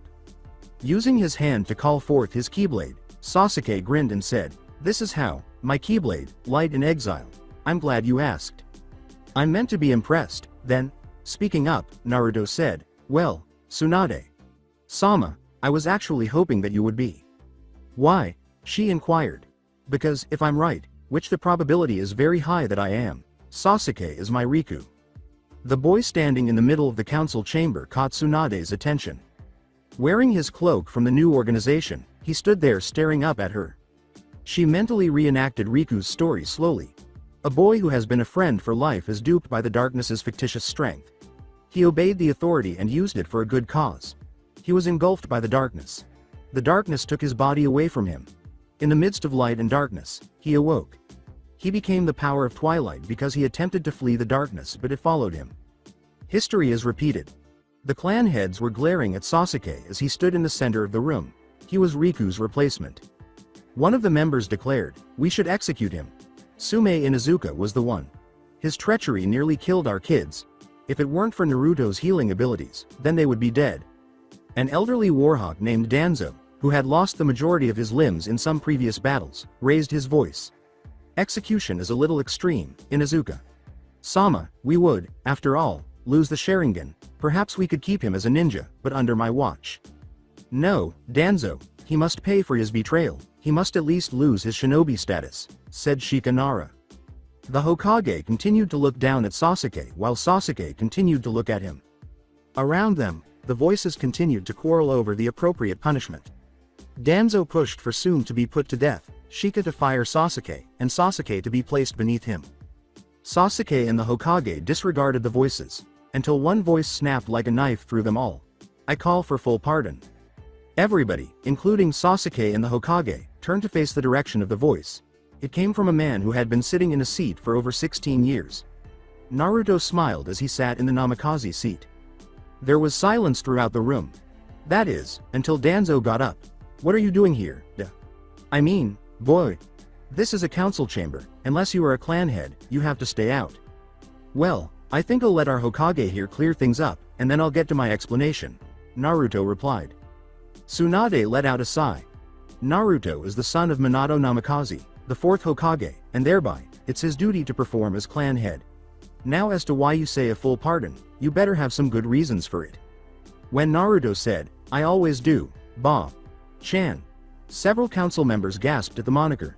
Drawing their attention, Naruto said, "Ladies and gentlemen, and Danzo." This infuriated Danzo, who then said, "I ask for Sasuke's pardon for 4 major reasons. One is that if Sasuke was as treacherous as some of you claimed, he wouldn't be standing here in front of us today. 2. His biggest betrayal was against me, and since I am his friend, why can't you forgive him? 3rd, he was insane. My sources tell me that the cursed seal gradually locks your consciousness away the more you use it. It also gives you an insatiable desire for power that drives you to take any action to increase your strength. And 4th, it's actually my fault that he betrayed me." The council chamber suddenly erupted in confusion, and even Sasuke and Tsunade gave him wide-eyed looks. "I had," Naruto added, causing the council to fall silent, "the ability to remove the seal within my power. But since I wanted to watch Sasuke train as hard as he could, I ignored it. I decided to leave it alone. The invasion followed, and as most of you are aware, Sandame's death caused me to sink into a deep depression. I nearly forgot my teammates because it was so profound. After that, it was already too late when I was summoned to go and get Tsunade. If anyone deserves punishment this day, it is me, Naruto said, looking up at the council. Sasuke's seal made him crave the power Orochimaru was offering, and he took it. The council fell silent, and Tsume gazed at the boy who had saved her son, wondering what sort of man he would become. Shika simply grinned at the boy. He was an excellent negotiator. Danzo scowled at the demon, wishing he could have his head on a pike someday. The boy's maturity and devotion to his friends seemed to impress Tsunade. Sasuke appeared on the verge of tears. Therefore, Naruto said, moving to the center of the room and standing beside his friend, I beg you, Konoha, Sasuke, to pardon me for my folly and do not hold my transgression against Sasuke. Everyone was silent. Until Danzo broke the silence, he said, Sasuke had the freedom to decide whether or not to leave the village, and he must be punished for his decision. I believe that tutelage under me would be adequate. At last, Sasuke said, I don't think that's a good idea, and he started to move in Danzo's direction. I've never been good with tutors, he said. As he approached Danzo, he said, oh, of course, he was a traitor, a murderer, and about as human as a rock. In fact, I killed my last one.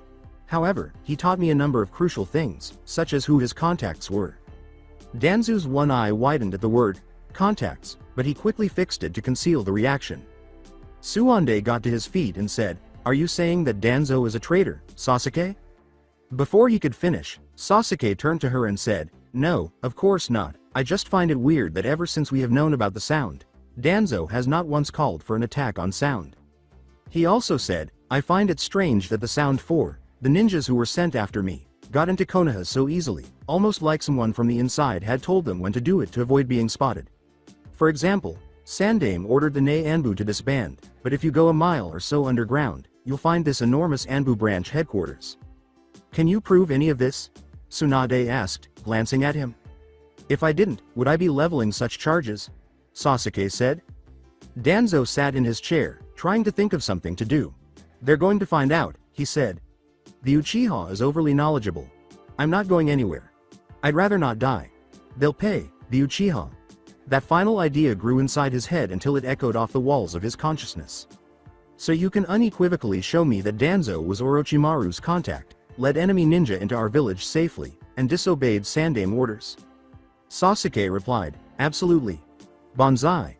As he screamed, Danzo twisted the head of his cane to reveal a deadly blade, spun rapidly, and stabbed Sasuke in the stomach, causing blood to splash onto the council chamber floor. After glancing down at the blade sticking out of his stomach, Sasuke turned to face Tsunade and asked, is this sufficient evidence? Pointing to the blade, he posed the question. Tsunade's gaze widened. After giving him a brief glance, Naruto said, you chose the shield first, huh?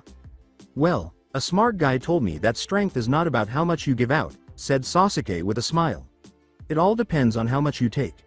You drop this, he said, drawing out the blade while continuing to smile and returning it to Danzo, who was now encircled by Anbu members. Naruto, Hinata, and Haku, who remembered the insult war he had with the Uchiha, walked down the street later that day with Sasuke, who had been fully pardoned. So, the loser is back, he said. As he passed Naruto and Hinata, Sasuke remarked, the only loser I remember is you, Haku. Sounds like you need your memory checked. Please, the only faulty memory here is yours. As though. Your issue is that you detest being the worst of all of us. No, that's not it, and I know because that's your position. Is that your finest response? Is that yours? After giving him a quick glance, Haku replied to himself, yeah, he's definitely a Uchiha. What is the intended meaning of that? Oh, only that you can't come up with anything original and you're as annoying as heck. Nothing unique. Indignantly, Sasuke said, then how about this?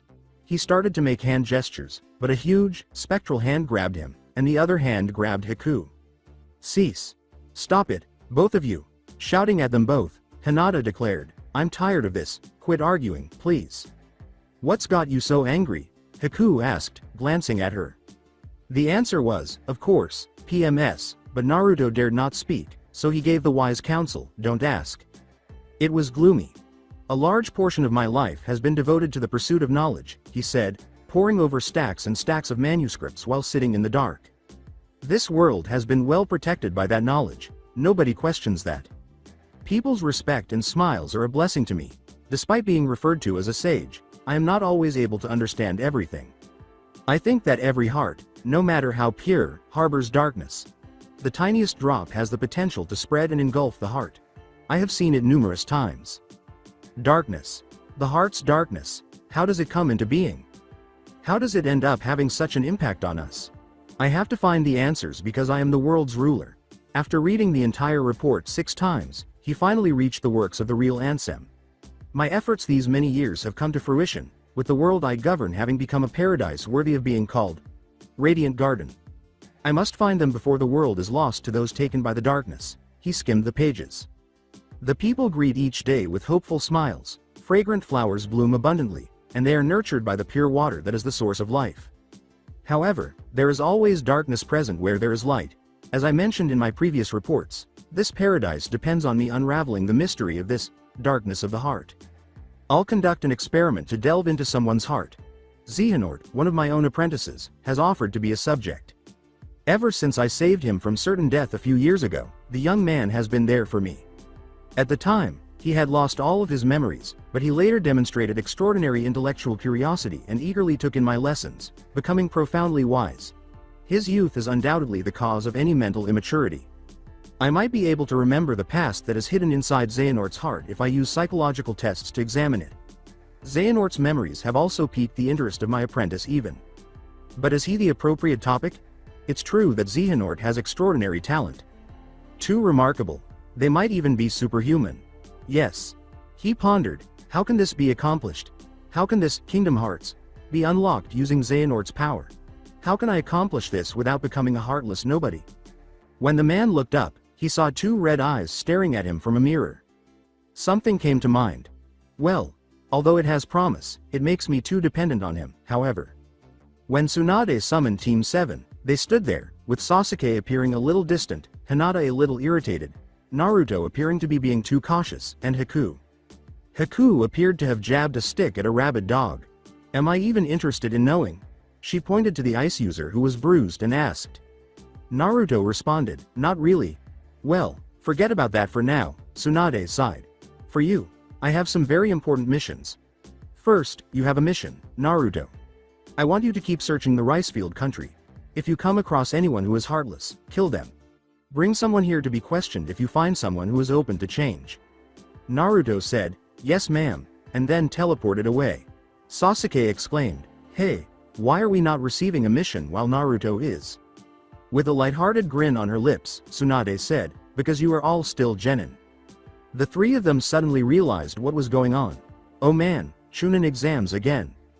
The other genin appeared very tense, while Sasuke, Hinata, and Haku stood in the Chunin exam room. For one very significant reason, Team 7 actually felt a little out of place here. They were the room's oldest participants.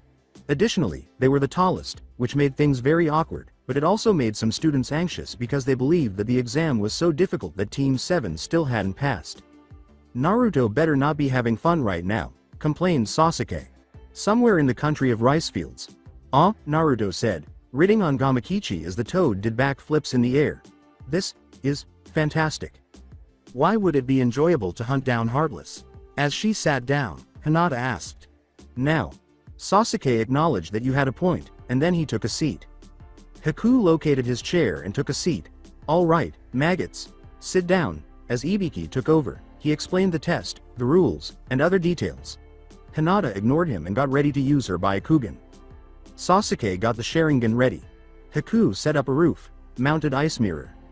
With flying colors, they passed, not surprisingly. To the astonishment of Sasuke and Hinata, Haku virtually counted down the seconds until Anko's entrance.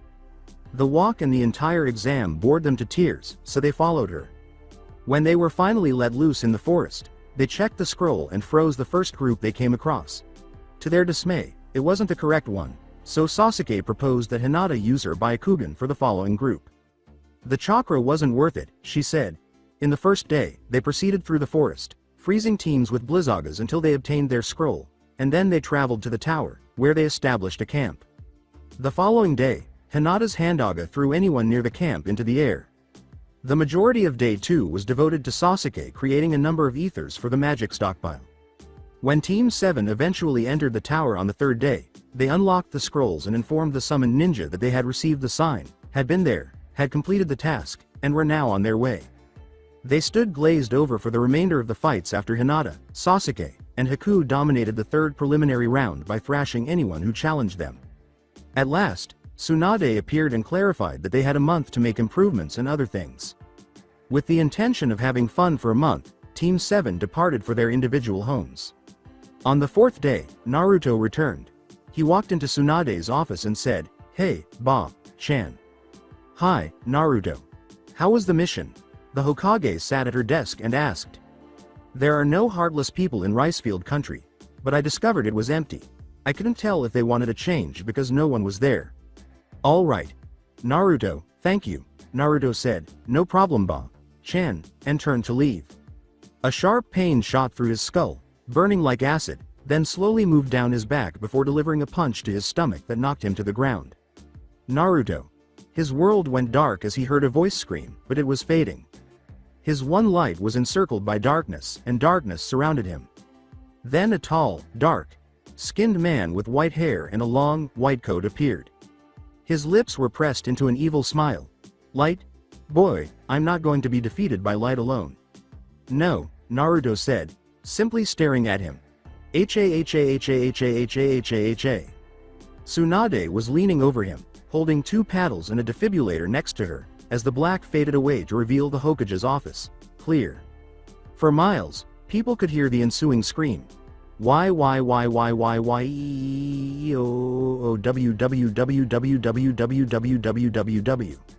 A loud cry rang out in the air as Sasuke was strolling down the merchant street, searching for something to use to prepare dinner that evening. "Yow." That sounded like Naruto, Sasuke said as he looked up, standing there for a moment before shrugging and carrying on with his shopping. The smell of cherries suddenly filled his nostrils. Behind him, a voice said, "Excuse me, sir." A pinkette he hadn't seen in years was standing there when he turned. "Sakura?" The Haruno's eyes widened as she raised her head. "Sasuke?" Before Sasuke did something she had never seen before, they exchanged that kind of look for a while. He grinned. "How are things going, Sakura?" Double whammy. He smiled and struck up a discussion. All right, Sakura, see you later." As he gathered his belongings, Sasuke pondered, "Why didn't I see she had such a great heart?" "Are you certain you're all right?" Tsunade inquired. As he sat down, Naruto remarked, "That and the news I just got from my subconscious. Yeah, except for the burning in my chest." "Are you telling the truth? Dead serious. What is the issue?" Well, it's kind of hard to explain. Just tell me happened." "I saw Xehanort." As she turned to face him, Tsunade said, "Yeah, okay, you're going to have to explain. Xehanort is the height of evil in Sora's life. After robbing Ansem of his name, he let the darkness engulf him. Xehanort was divided by the darkness into two distinct personalities, Xemnas and Ansem, a nobody and a heartless.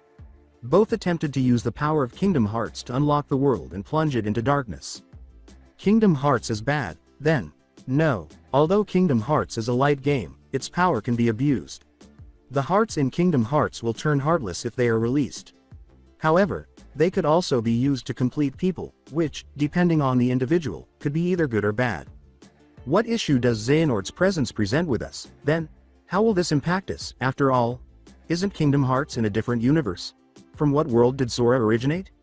"No, since Kingdom Hearts is the center of the universe, anything that happens to it affects everyone and everywhere.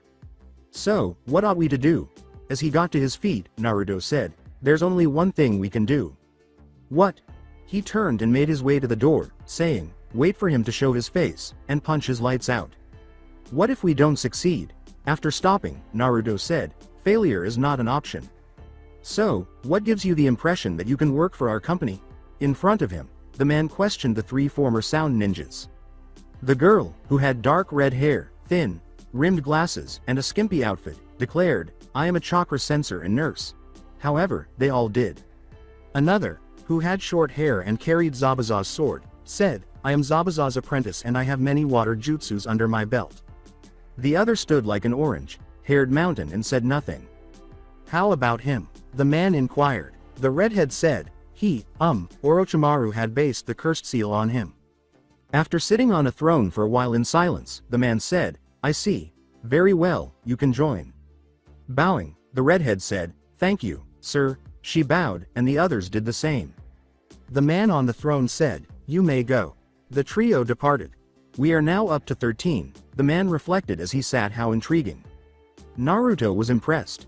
With a smug expression on his face, he stood with the kingdom key in his hand and stared down Sasuke, who was pressing his own keyblade against the kingdom key. Not bad, Naruto. Sasuke said, impressed that Naruto had halted his blow. With a swift kick to Sasuke's back, Naruto remarked, well, I did learn from the best.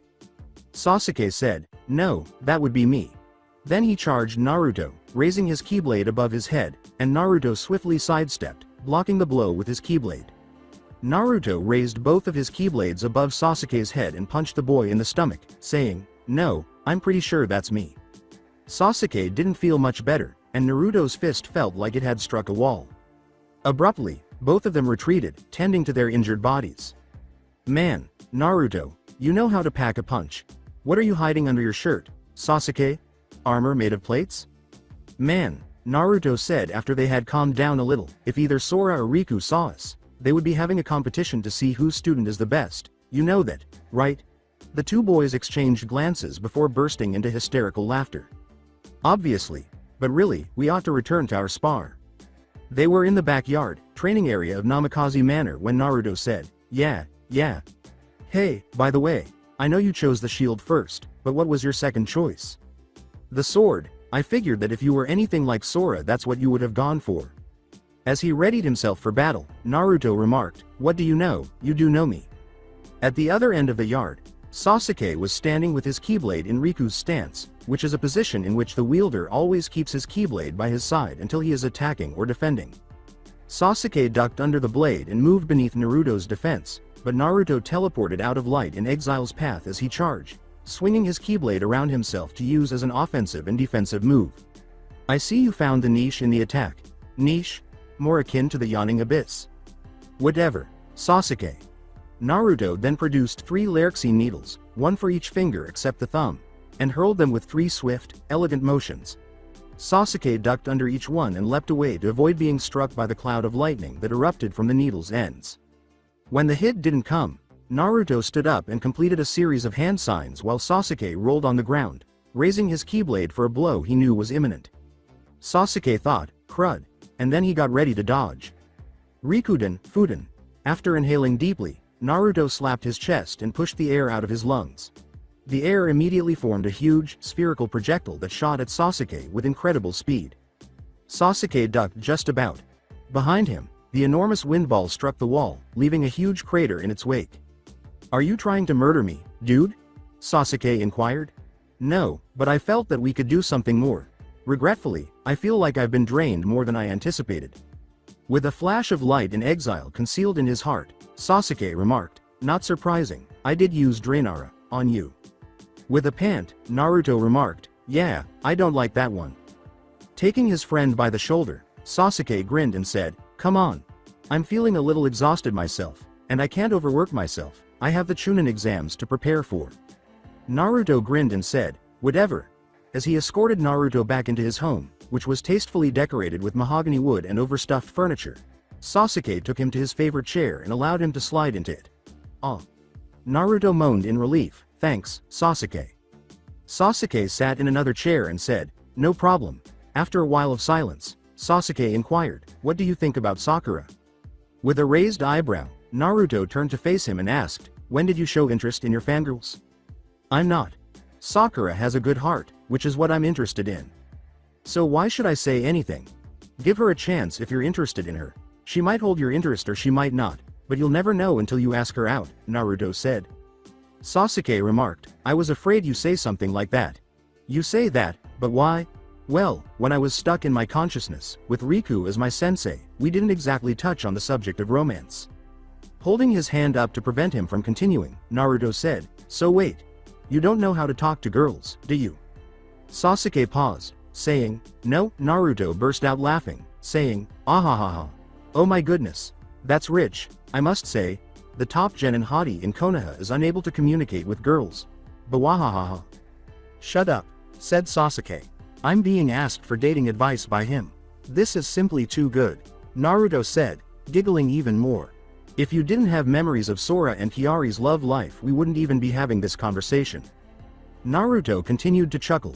With seriousness, Sasuke said, Naruto. Alright. Naruto continued to laugh. Okay, first of all, to get things off the ground, you need to always go out of your way to compliment her. On what? Everything.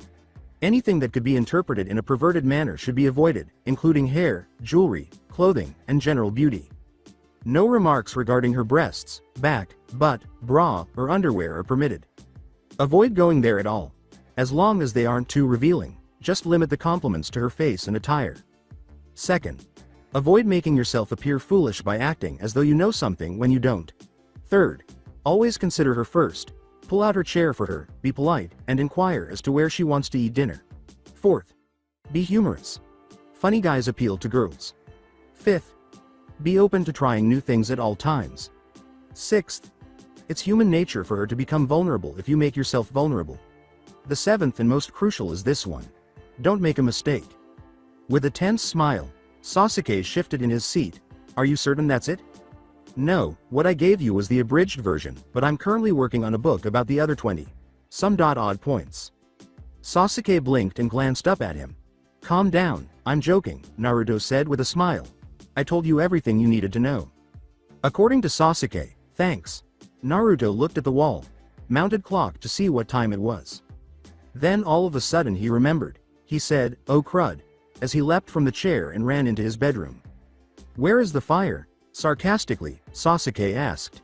Naruto shouted from the bedroom, there isn't one yet, but if I'm late there will be one. What are you discussing? That dumb spar caused me to forget that I have a date with Hinata.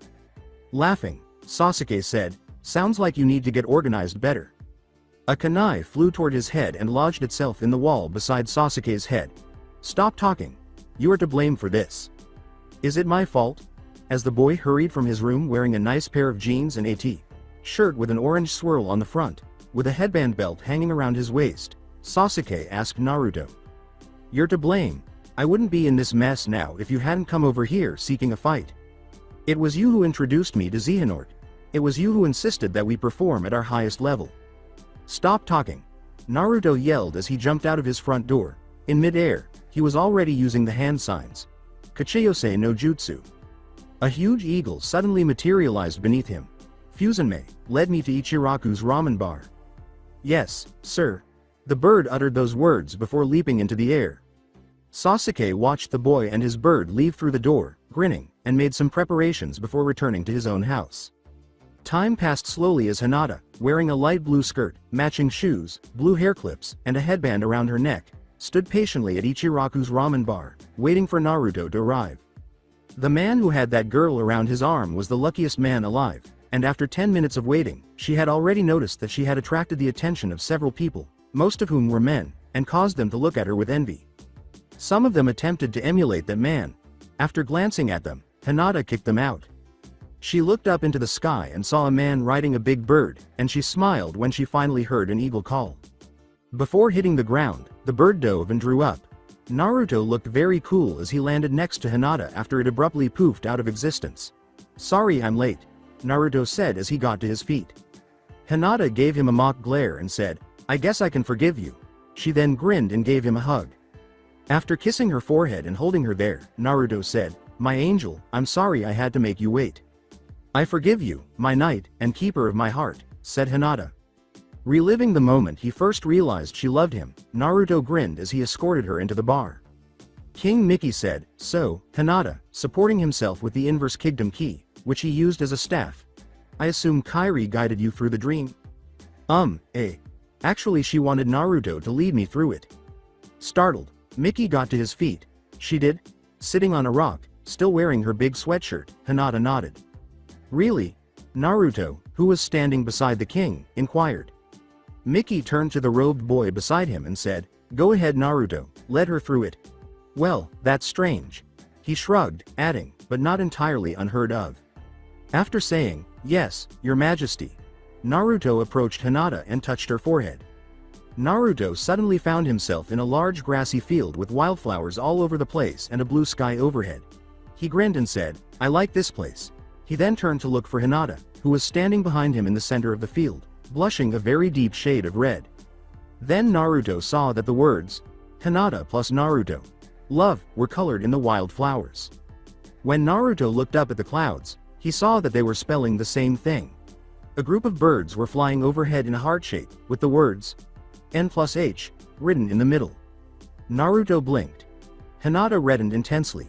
Naruto gave her a look and said, I suppose this is a good moment to declare his love for her. Hinata questioned whether she had heard correctly.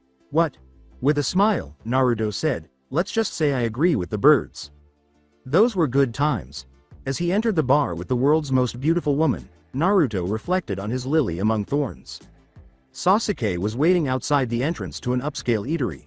He was awaiting someone. He was dressed as he used to be, in a pair of white shorts and one of his Uchiha shirts, the ones with the big red dot and white fan on the back. He knew she was there, even though she hadn't appeared yet. Her shampoo was the culprit. She had a serious case of needing to quit using scented shampoo. He waited, though. He learned patience from Riku, if there was anything. Sakura observed him, unsure whether to trust her eyes. In fact, he arrived. He had meant it. As she watched him from around the corner, she blinked, and to anyone else, she appeared to be checking herself in her mirror, which she used to look at from behind. It was unbelievable to her. It fulfilled a childhood dream. Before turning the corner, she inhaled deeply and said, Hey Sasuke. She waved to him as she spoke. Sasuke grinned as he turned to face her, thinking, Hey Sakura, I was afraid you wouldn't show. About time. All right, I'm here. Shall we get started? Should we start? You've spent too much time with Kurenai, Sasuke inquired. Well, she is my sensei. Sasuke said. Wait, she is? Sasuke's expression shouted mock surprise. Sasuke, Sakura gasped, mockingly reprimanding him. Before shifting the topic, Sasuke laughed and said, So, have you been here before? With a gesture toward the eatery, he asked her. No, I can't say that I have. Oh well then you're going to love it. How are you aware? You have no idea what foods I enjoy.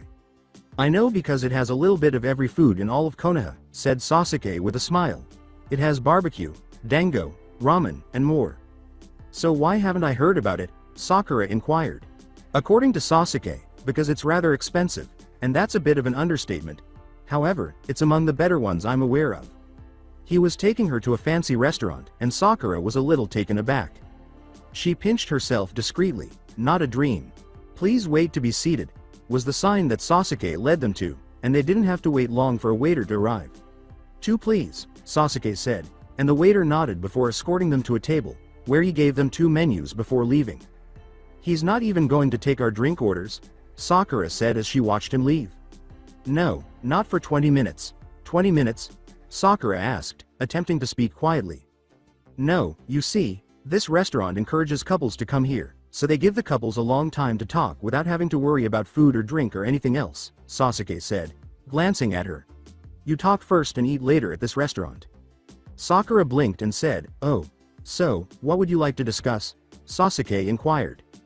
3 hours or so later, Sakura and Sasuke left the restaurant and started to walk toward the park. Sasuke had discovered that Sakura was extremely intelligent, had a lot of potential for quick thinking and movement, and that they had some things in common, like food, training, and finding ways to exact revenge. Sakura, on the other hand, discovered a lot about Sasuke, including his background, his affinity for working out. Though not the bodybuilder's workout. That makes you so big you can't touch your face anymore because your biceps are so big. His belief that having friends was a shinobi's greatest strength, and more. She discovered she could accept that. While walking her home, Sasuke gazed up at the moon and said, So, Sakura, while glancing at her, want to do this again? She grinned. Sure, but this time, I get to choose where we go. With a smile, Sasuke said, Sure. The newbies have just shown themselves. The dark man sat on his black throne. The redhead declared, We have caught the Rokubi. All right, said the dark man sitting on his throne, excellent. We have also discovered the location of the Gobi, said the silver-haired swordsman as he rose to his feet. Go and catch him, the dark man said, excellent. I'll have a much more difficult mission for you when you return. The three bowed and departed, saying, "Yes, sir." Both the sword wielder and the redhead sighed with relief as the enormous oak doors closed. "Man," the silver-haired boy remarked, "that guy is just way too creepy." "Suigetsu, stop talking," the redhead said, "he might hear us." Suigetsu remarked, "Oh, you worry too much, Karen. Isn't she, Jugo?" The big orange-haired man said nothing, just glancing at them both and letting out a frustrated sigh. Come on, let's go get the goby." The dark man laughed inside the oak doors. Everything will work itself out very soon, and darkness will become his tool. Not even the cursed light will stand in his way. It was just a question of time. I've made a big mistake. My research into the darkness of the heart started with a straightforward psychological test and quickly grew out of control. Encouraged by Ienzo, my youngest apprentice, I built a huge laboratory in my castle's basement. Then, without my knowledge, my 6 apprentices started gathering a lot of subjects to use in risky experiments into the darkness of the heart. Yes, my stupid experiment's first subject. Report 2 on secret Ansem. Yes, it is only a matter of time. Something dark, something malevolent, something Naruto sensed. So the darkness comes. This world is not the only one affected by chaos, many other worlds are as well. I discovered the documents of my apprentice Xehanort's grotesque experiments and his theory regarding the door that had materialized in my basement's shadows in the Ansem reports. He had written under my name. What does Xehanort intend to obtain from my stolen life? Will my people stop grinning? I will now walk with darkness as a friend if the light of hope has been extinguished. Here, where I have been reduced to the realm of nothingness. In the middle of nothing, darkness. Report 3 on secret Ansem. Hinata sensed it, a darkness that made the hair on her neck stand on end and pricked at her. She swallowed. Her heart felt heavy, and it sent chills down her spine. Then it went by. As she walked out the door with Starseeker shining in her hand, she sighed and thought, so much for goofing off this month. I can no longer see the days I spent in that lovely paradise in the distance. For what length of time have I been exiled to the world of nothing? Here, where everything is void, I have only managed to hold onto my identity by relying on my rage and hatred. The darkness, my resentment of my apprentices, and my anger at foolishly letting myself be betrayed are all taking over my heart. Is my heart being eaten away by this darkness? Where are they heading, and where have they come from? A life is made up of 3 parts: the body, the soul, and the heart. But when the heart is gone, what about the body and soul that remain? Death replaces life when the soul departs from its vessel, the body, but what about when the heart departs? When a person's heart leaves their body, they do not die, only the heart itself vanishes into the night. Time is running short. I will undoubtedly discover these answers the hard way if I stay in this world for very long. The darkness already has my heart as a prisoner. Report 4 on secret Ansem. Even though Sasuke possessed twilight power, the darkness was still able to defeat him. He experienced the evil wave as if it were a breeze. After the wave passed, Sasuke stood up and said, "So the cowards have finally let themselves be known." The wave was dark, tearing at his soul and racking his bones. I have barely been able to maintain my identity in this world where everything has been destroyed by continuing to write and think. Even time has lost all significance there. Here, eternity is only a moment. I have to hurry. Their plans are undoubtedly already in motion. The secret to solving this puzzle must lie in the Heartless. The laboratory run by the 6 traders was producing those damned shadows. In addition to creating pureblood, Heartless from living hearts, they also created synthetic versions of the creatures using those Heartless. The Heartless could easily take a human's heart and use it to expand their own ranks, so a human's commands would be useless. What if, however, an even more powerful Heartless was issuing the commands? Would he not be able to control the otherwise uncontrollable Heartless if he abandoned his own body and soul and turned into a Heartless? And wouldn't he be intending to use the instincts of the creatures? The ultimate objective of the Heartless is obvious if they have their sights set on a bigger, stronger heart. The world's heart, the biggest heart in the world. All of this is speculation, but it appears that he is using the Heartless to find a way to the center of the world. Report 5 on secret Ansem. There was anarchy in Konoha. Since, they have never experienced anything so malevolent. Never before have they sensed anything so malevolent. Residents fled in terror through the streets as elderly men in assisted living facilities passed away from heart attacks. From Genin to Junin, even the ninjas fled and hid from this evil. Tsunade sensed it and understood its meaning immediately. The only thing separating them from devastation were the Keyblades. It was a wise decision on my part to make friends with darkness here in the middle of nothing. I was given a newfound strength the instant I looked straight ahead with a serene heart, not fearing darkness nor rejecting it. A power beyond human capabilities, the power of evil. Xehanort and the others were probably captivated by this power and ultimately became its prisoners. Naturally, I don't want to let the darkness consume my heart the way they did. I discovered a corridor of darkness that links the world of nothingness and the outside world using this newfound power. My exile is now over, even though it is still challenging to come and go as I please. Kingdom Hearts, which draws in a great deal of darkness and tries to drive all matter back into its depths, was at the core of the heart that Xehanort had stolen. The other 5 are no longer there. Have they turned into Xehanort's heartless self? Or did they disappear after being taken advantage of by Xehanort? I met a strange entity in the process of seeking the truth. When a being loses its heart, only the soul and body are left. These entities leave the realm of light upon the birth of a heartless, only to reappear as brand new beings in a different realm. Report 6 on Secret Ansem in Disney Castle. Sora, Kairi, and Riku stood. The 13 members of the new organization and the immortal natives of the world were standing next to them. Standing on a balcony, they had a view of the courtyard and a sizable field beyond. A dark cloud hung over the field, suffocating the surrounding area like a blanket. As Sora watched, a young boy approached him abruptly. He had big blue eyes. "Grandpa, what's that?" Sora glanced at the boy below. "I hope you never find out." The corridors of darkness may be useful to those who are born of darkness and to those who lack hearts, but it is risky for others to use them extensively. The heart is eroded by darkness. Looking for a place to continue my research and planning out of sight, I ended up in Twilight Town. It's a peaceful village lost in the void between light and dark. Beyond the woods, I found myself in the basement of an abandoned mansion. I guess they've given themselves a fitting moniker for this new threat. These inanimate entities, nobodies. Both the heartless and many nobodies have lost their human form. However, the nobody that is born to a strong, hearted person maintains its shape, with only minor observable changes. My betrayers seem to have kept their human identities as nobodies and are enlisting more people in the hopes of advancing a new plot. Organization 13, which was composed of 13 nobodies with my betrayers at its center, has split up into 2 groups and is allegedly conducting research. I have made the decision to go to the location where 6 of this organization's members have assembled in order to learn more about its plans. Castle Oblivion loomed over the boundaries of the realm between light and darkness. Report 7 on Secret Ansem. The Dark Man grinned. All the forces of evil will soon be at his feet. It was just a question of time. This was something Sasuke detested. He was being displayed as though he were in a zoo on the day of the Chunin exams. And to your left, we have Uchiha Sasuke, the tour guide said, almost audible to Sasuke. Sasukes are very rare and of the genus Uchiha, meaning they have the power of the Sharingan. It was absurd. These leaders all approached, went gaga over his Sharingan, and then departed to give way to others. If he had remained trapped as the snake's body, that would have been the only thing that could have made this worse. The mighty Uchiha was being watched by a number of daimyos from a distance when Hinata and Haku joined him, much to Sasuke's relief.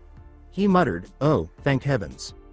As she approached Sasuke, Hinata said, "Hey Sasuke, what are you doing out here?" The daimyos were indicated by Sasuke. "These guys won't let me in. They're too busy going nuts over the last Uchiha." Haku grinned. "But I thought you loved the attention. After all, it's just another opportunity for you to show off." Sasuke gave him a look. "Shut up, Haku." Hinata let out a sigh. "Look, Sasuke, it's not that hard to figure out." "What are you talking about?" Starseeker was raised by Hinata. "Stop." The daimyos stopped. "Time. Bound now."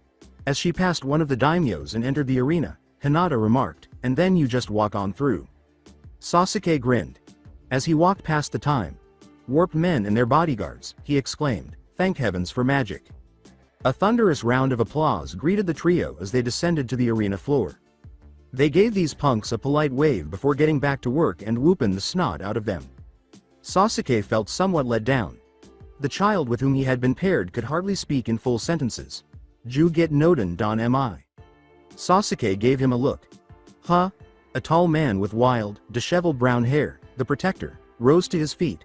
"I think he said you've got nothing on him." Sasuke questioned, "Well, why didn't he say so?" "I did. That's what he said." exclaimed the juvenile. His black hair was well groomed, and his eyes were blue. From his arm hung a Kumo headband. His age was around 12. Have you ever heard of grammar? Or spelling, maybe? Ju com dover air and eel so ju guam.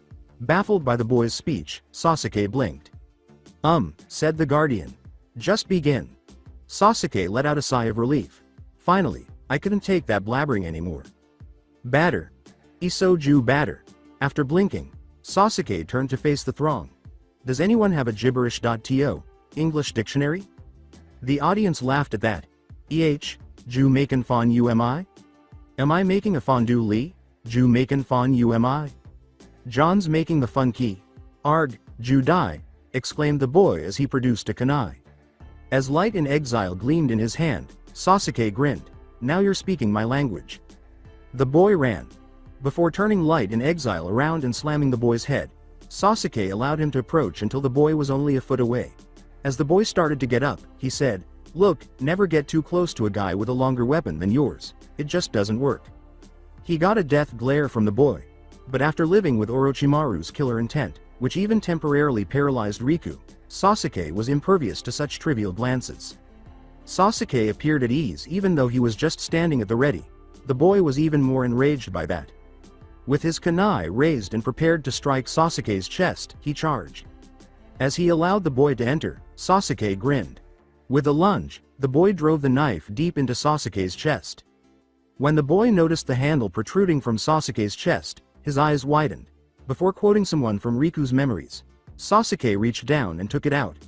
In order to keep the boy's blood in his veins and nowhere else, Sasuke hurled the blade at him and said, I wonder, after killing me, what was it you planned on doing?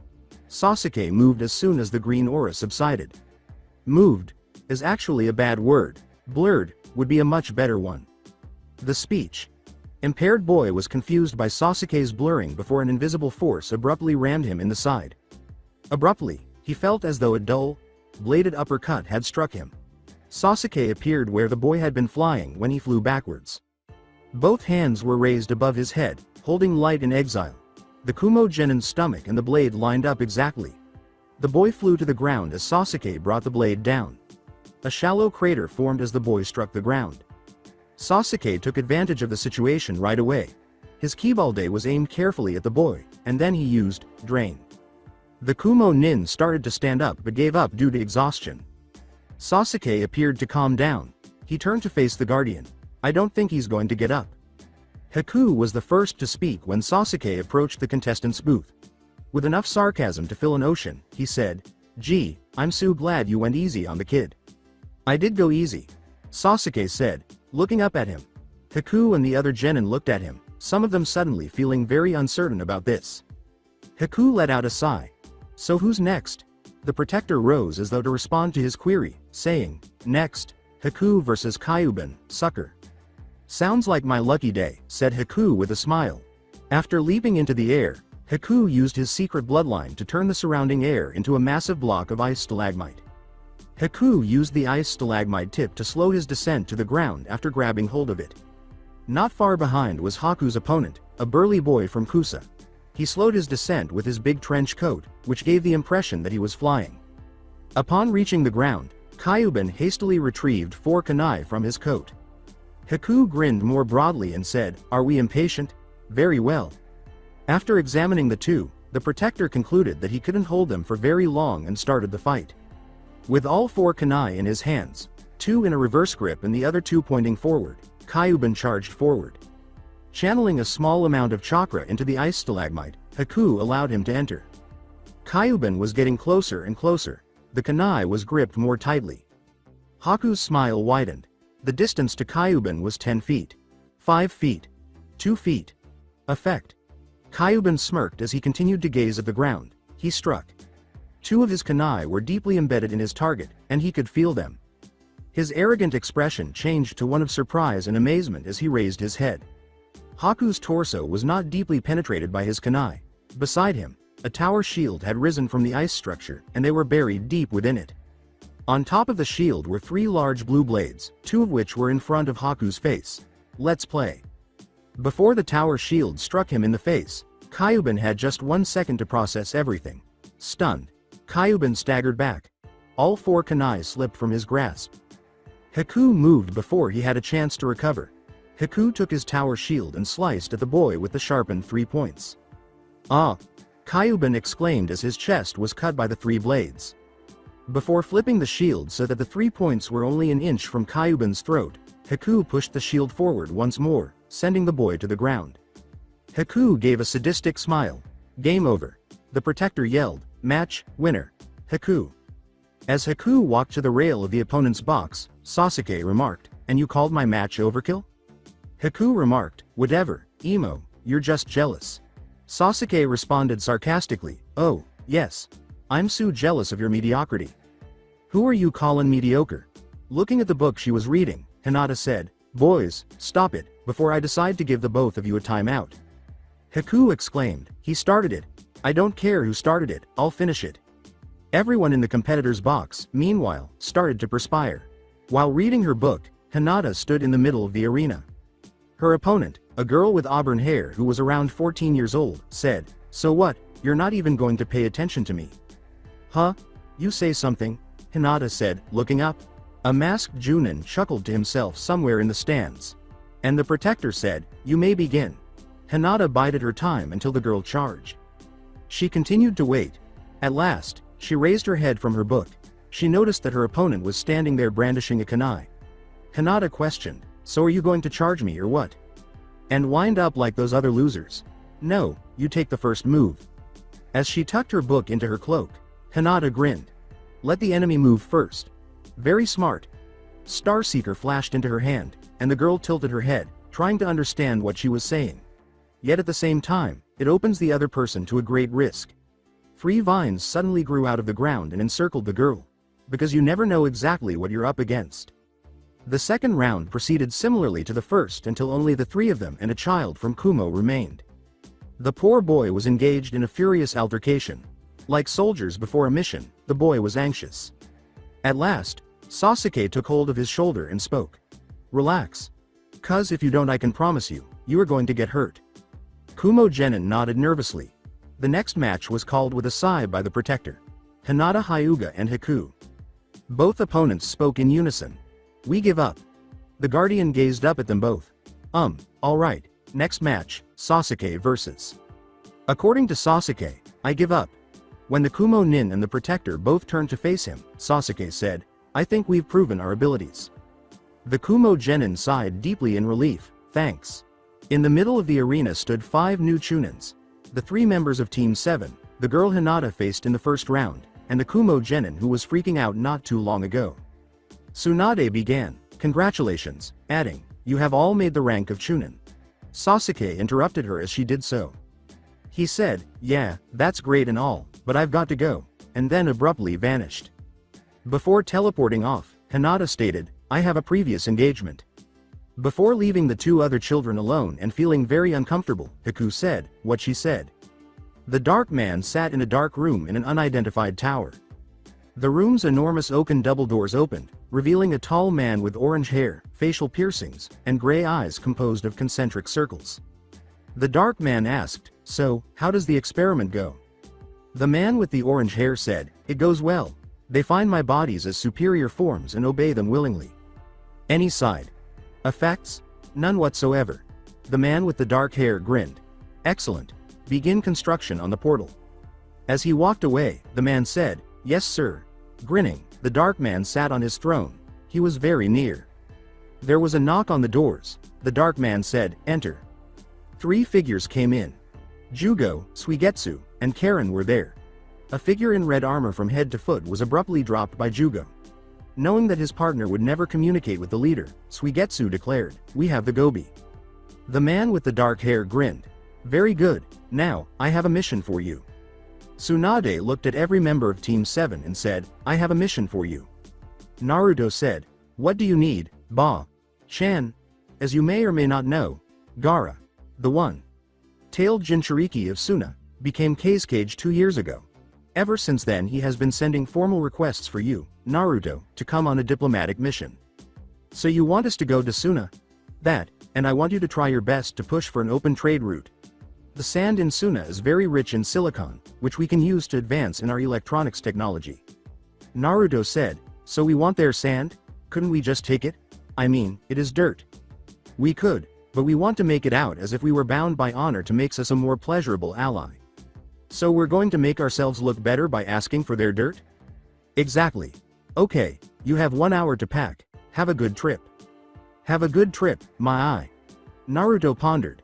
They had been out of Konoha for a week. They had already entered the world's desert in Suna territory. It would have been an understatement to say that the heat was unbearable. Hey Haku, Sasuke responded, could you make more ice to go down my back? If I could, I wouldn't be sweating myself to death. Murmuring, Naruto said, guys, just shut up. The fact that they were all dressed in black leather robes did not help either. Hinata had removed hers a while back, exposing a voluptuous body wearing a pair of white ninja pants and a lavender short-sleeved shirt with blue straps that held it close to her body to give her more range of motion. She inquired, how much farther? Naruto stated, 3 days. His teammates let out a moan. Sasuke remarked, perhaps we ought to go at night. Haku remarked, I told you it was a good idea. Sasuke said, I don't want to hear it.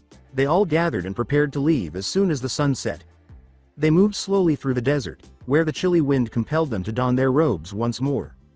They took off their cloaks and went to sleep as dawn drew near. 3 figures were preparing for an excruciating journey in the scorching sun somewhere, only a day's march behind them.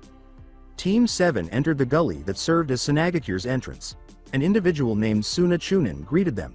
The man said, greetings, are you Naruto? In Naruto's words, that would be me. The Cage would like to see you immediately. Naruto grinned and remarked, then we best not keep him waiting. They followed the Chunin to the city center, where the kanji for wind were displayed on a big, round building. To the relief of Team 7, the Chunin guided them into the well-ventilated building. They followed the Chunin up a set of stairs to a tiny door. The door was knocked on by the Chunin. Sir, it's the team from Konoha you wanted to see. A voice behind the door said, great, send them in. After nodding, the Chunin opened the door to reveal a spacious office where a dark-haired man was singing papers while seated at a desk. The man tried to identify which of the robed figures was his after looking up. Okay, it doesn't help me when your hoods are all up. The 3 people in the robes exchanged glances. Prior to their laughter, 3 faces, including Naruto's, were visible when they all took off their hoods. After getting up, Gaara approached Naruto and said, I never got the chance to thank you for showing me the light. He grinned and said, don't worry about it. On the edge of Suna stood 3 figures. Awaiting. If it weren't for the heat, that is. Naruto sighed as he gazed out at the nighttime cityscape of the village. Suna's not that bad, he thought, standing on a high balcony. The buildings were bathed in a gentle white glow from the lights. It appeared so serene. There was a slight odor beneath his sensitive nostrils. A blend of lilac and lavender with a hint of honeysuckle. When he recognized the scent, he grinned and said, hey Hinata. Hinata joined him on the balcony and said, okay, seriously, stop doing that, it's creepy. I'm sorry, Naruto replied, but I can't help it if my heart beats like crazy every time you're around. Despite that being a bold-faced lie, that was really sweet, Hinata said, grinning as she turned to face him. While grinning, Naruto said, I thought it would be. Sometimes he was so unattainable. Hinata shook her head. However, that is the reason she loved him. With a sigh, she put her head on his shoulders and gripped his arm. It's a beautiful city. Naruto gave her a downward glance. Not nearly as beautiful as you are. Hinata smiled and blushed slightly. Naruto gazed at the horizon, which was as deep and frigid as the actual darkness. However, he was aware that while darkness was a terrible thing, night was a good force. The issue was that darkness pervaded every part of his life, including his friends, his people, and even himself. The darkness he was fighting, like an evil wraith that poisoned him against the enemy, lived in his own heart, making the battle seem pointless, he sighed. In some perverse sense, it was even a ruler at times. Though the darkness's very essence was hidden in those actions, it would make him hate, even though he knew that put him in danger, and it would make him envious, lustful for power, arrogant, and so much more. It was a terrible irony that he loved the darkness he detested, even though he hated doing it. The worst part was that he would never be able to get away from it as long as he was alive. Until the day he died, the wraith of darkness would remain in his heart. The darkness in his heart could only be extinguished in the blessed realm. However, that day seemed so distant. Then his thoughts were interrupted by a deep voice. What you need, my student, is a light, something that inspires you to continue with your goodness until the day you lose your darkness. Naruto inquired, where can I find one, Kyuubi, sensei? Kyuubi said to him, look at your shoulder. When Naruto did, he noticed Hinata's two stunning lavender eyes. Like two guardians of purity, they gazed out over the city, keeping watch over the sleeping village. He noticed something in her gaze as it changed from the village lights to him. It was an expression of admiration and respect. She believed that her gaze seemed to express every expectation she had ever had of him, and he had fulfilled them all. She never had the expectation that she would ever want power. She had expected him to be haughty, but he had not. He was envious of others, but she had never witnessed it. In shame, he turned his head away from her. The embarrassment of realizing how many times he had let her down. He wasn't worthy of that admiring glance. He turned to face Hinata again, even though he didn't deserve it, and this time he noticed something even more unexpected. She chose to forgive him, giving him a fresh start, even though she knew that everyone had darkness and made mistakes. Her admiration wasn't based on ignorance of his shortcomings. However, he was aware that every time he fell short of her expectations, it caused her pain. He was aware that he was gradually killing her each time he committed such a foolish act. His shame returned in full force at the thought of him hurting her. Hinata comforted him by taking his hand. He glanced down at her hand, the exquisite hand that was in his. A tear escaped his eyes. Hinata, yes, Naruto? There's darkness inside of me, a darkness like some kind of master. I've tried to save you from my failure, but I just can't find the answer. As he went on, Hinata held him close. I'm sorry I failed you, Hinata. I know, Naruto, I know. You're my light, Hinata, you're my one chance. So I'm going to hold on to you, and I'll never let go. As he said that, Hinata grinned, but I just need you to be with me as I enter the shadows. I will be there, Naruto, I will always be there. Then I will always do my best to keep myself from failing you again. Naruto grinned and gave her a hug while gazing up at the sky, which was now filled with 1,000 stars. Observing the pair from his own balcony, Sasuke grinned. It was so pure and innocent. There were benefits to being a creature of light. He would be tainted, of course, and would never have anything like that. The smile was erased from his face by the thought. Because of him, anyone who ever got that close to him would become tainted. He let out a sigh. He could at least have something like that. As always in the transition between darkness and light, he felt his power surge for a moment as he watched the twilight over the horizon. Then his power started to wane as the sun sank below the horizon. He felt as though he was acting normally by the time the stars came out. He grinned. Well, it's good to know that if anyone attacked me when the sun was setting, I'd whip their behinds. As he entered his room, he laughed to himself. The building shook abruptly. As though it were right next to his head, Sasuke heard a big caw. Boom. An eerie glow filled the room as orange flames lit up the entire balcony. Sasuke leapt to the balcony as light in exile quickly moved from his heart to his hand.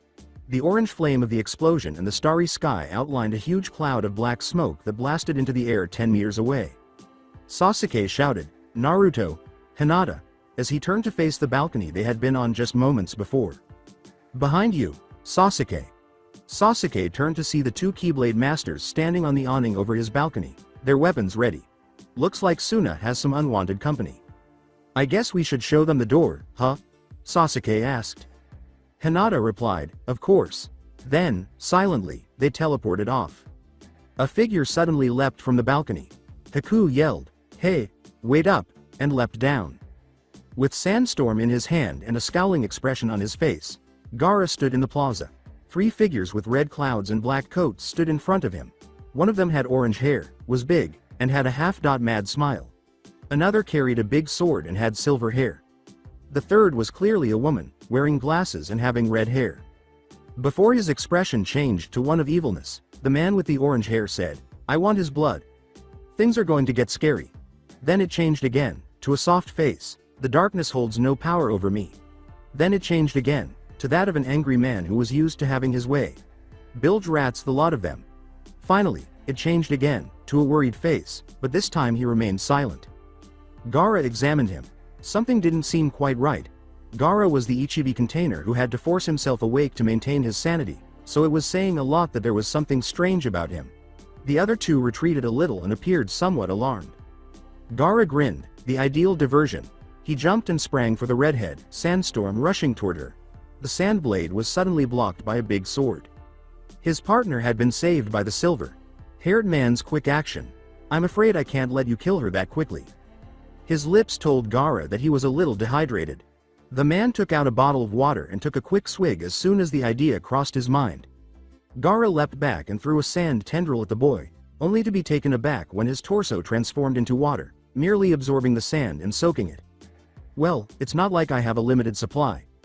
Gaara reflected, but if this boy can turn into water, then I may have a problem. The boy gave him a shark-like smile as the water torso abruptly changed into skin. That would be a good strategy, if I couldn't become water at will. With a sly smile, Gaara raised his arm. Sabaku Q. Suigetsu turned just in time to see Karen being engulfed in sand after hearing her fighting. Gaara grinned once more and said, "You may, but your teammates can't." Jugo slammed into him just as he was about to finish her with Sabaku Susu. Karen's arm hung limp by her side as she fell to the ground as the sand let her go. She said, "Thanks Jugo." To him. Jugo's face was contorted in all directions as he only glanced back. Gaara stood with Sandstorm in his hand after letting the sand around him lift him up. His face was now painted with a frown. So the water guy keeps me at bay with his sword, and the big guy makes sure I don't take anyone out while me and the water guy fights, so what does the redhead do? Then, as though to respond to her query, she exclaimed, "Guys, we have company." Gaara thought, "Ah. The lookout." A voice called out behind him, "Hey Gaara, taking out the trash?" "I was beginning to wonder if you weren't going to make it, Naruto," Gaara replied. With his black cloak blowing in the wind, Naruto stood beside Gaara and uttered the words, "What, and leave all the fun to you? Never. Oh, by the way, I brought some friends, hope you don't mind." All of a sudden, Sasuke was standing across from Gaara, and Hinata was standing beside Naruto. The three enemy nins caught the attention of all four of them. Karen grinned. She said, "Oh, this is good. Just imagine how impressed the leader would be when we bring back 2 Jinchuriki." Naruto's grin vanished. Gaara, no mercy, understood. When Sasuke turned to face Jugo, he sensed a presence that was remarkably familiar. He simply was unable to recall. But Jugo recalled. "Traitor," he exclaimed abruptly, "Riku, you codfish." Then he suddenly recalled. "Captain Hook." Jugo's expression changed once more as he said, well, if it isn't the boy I thought so much of." Maleficent was another name that struck him. "I'm going to scare you senseless. Boogie boogie.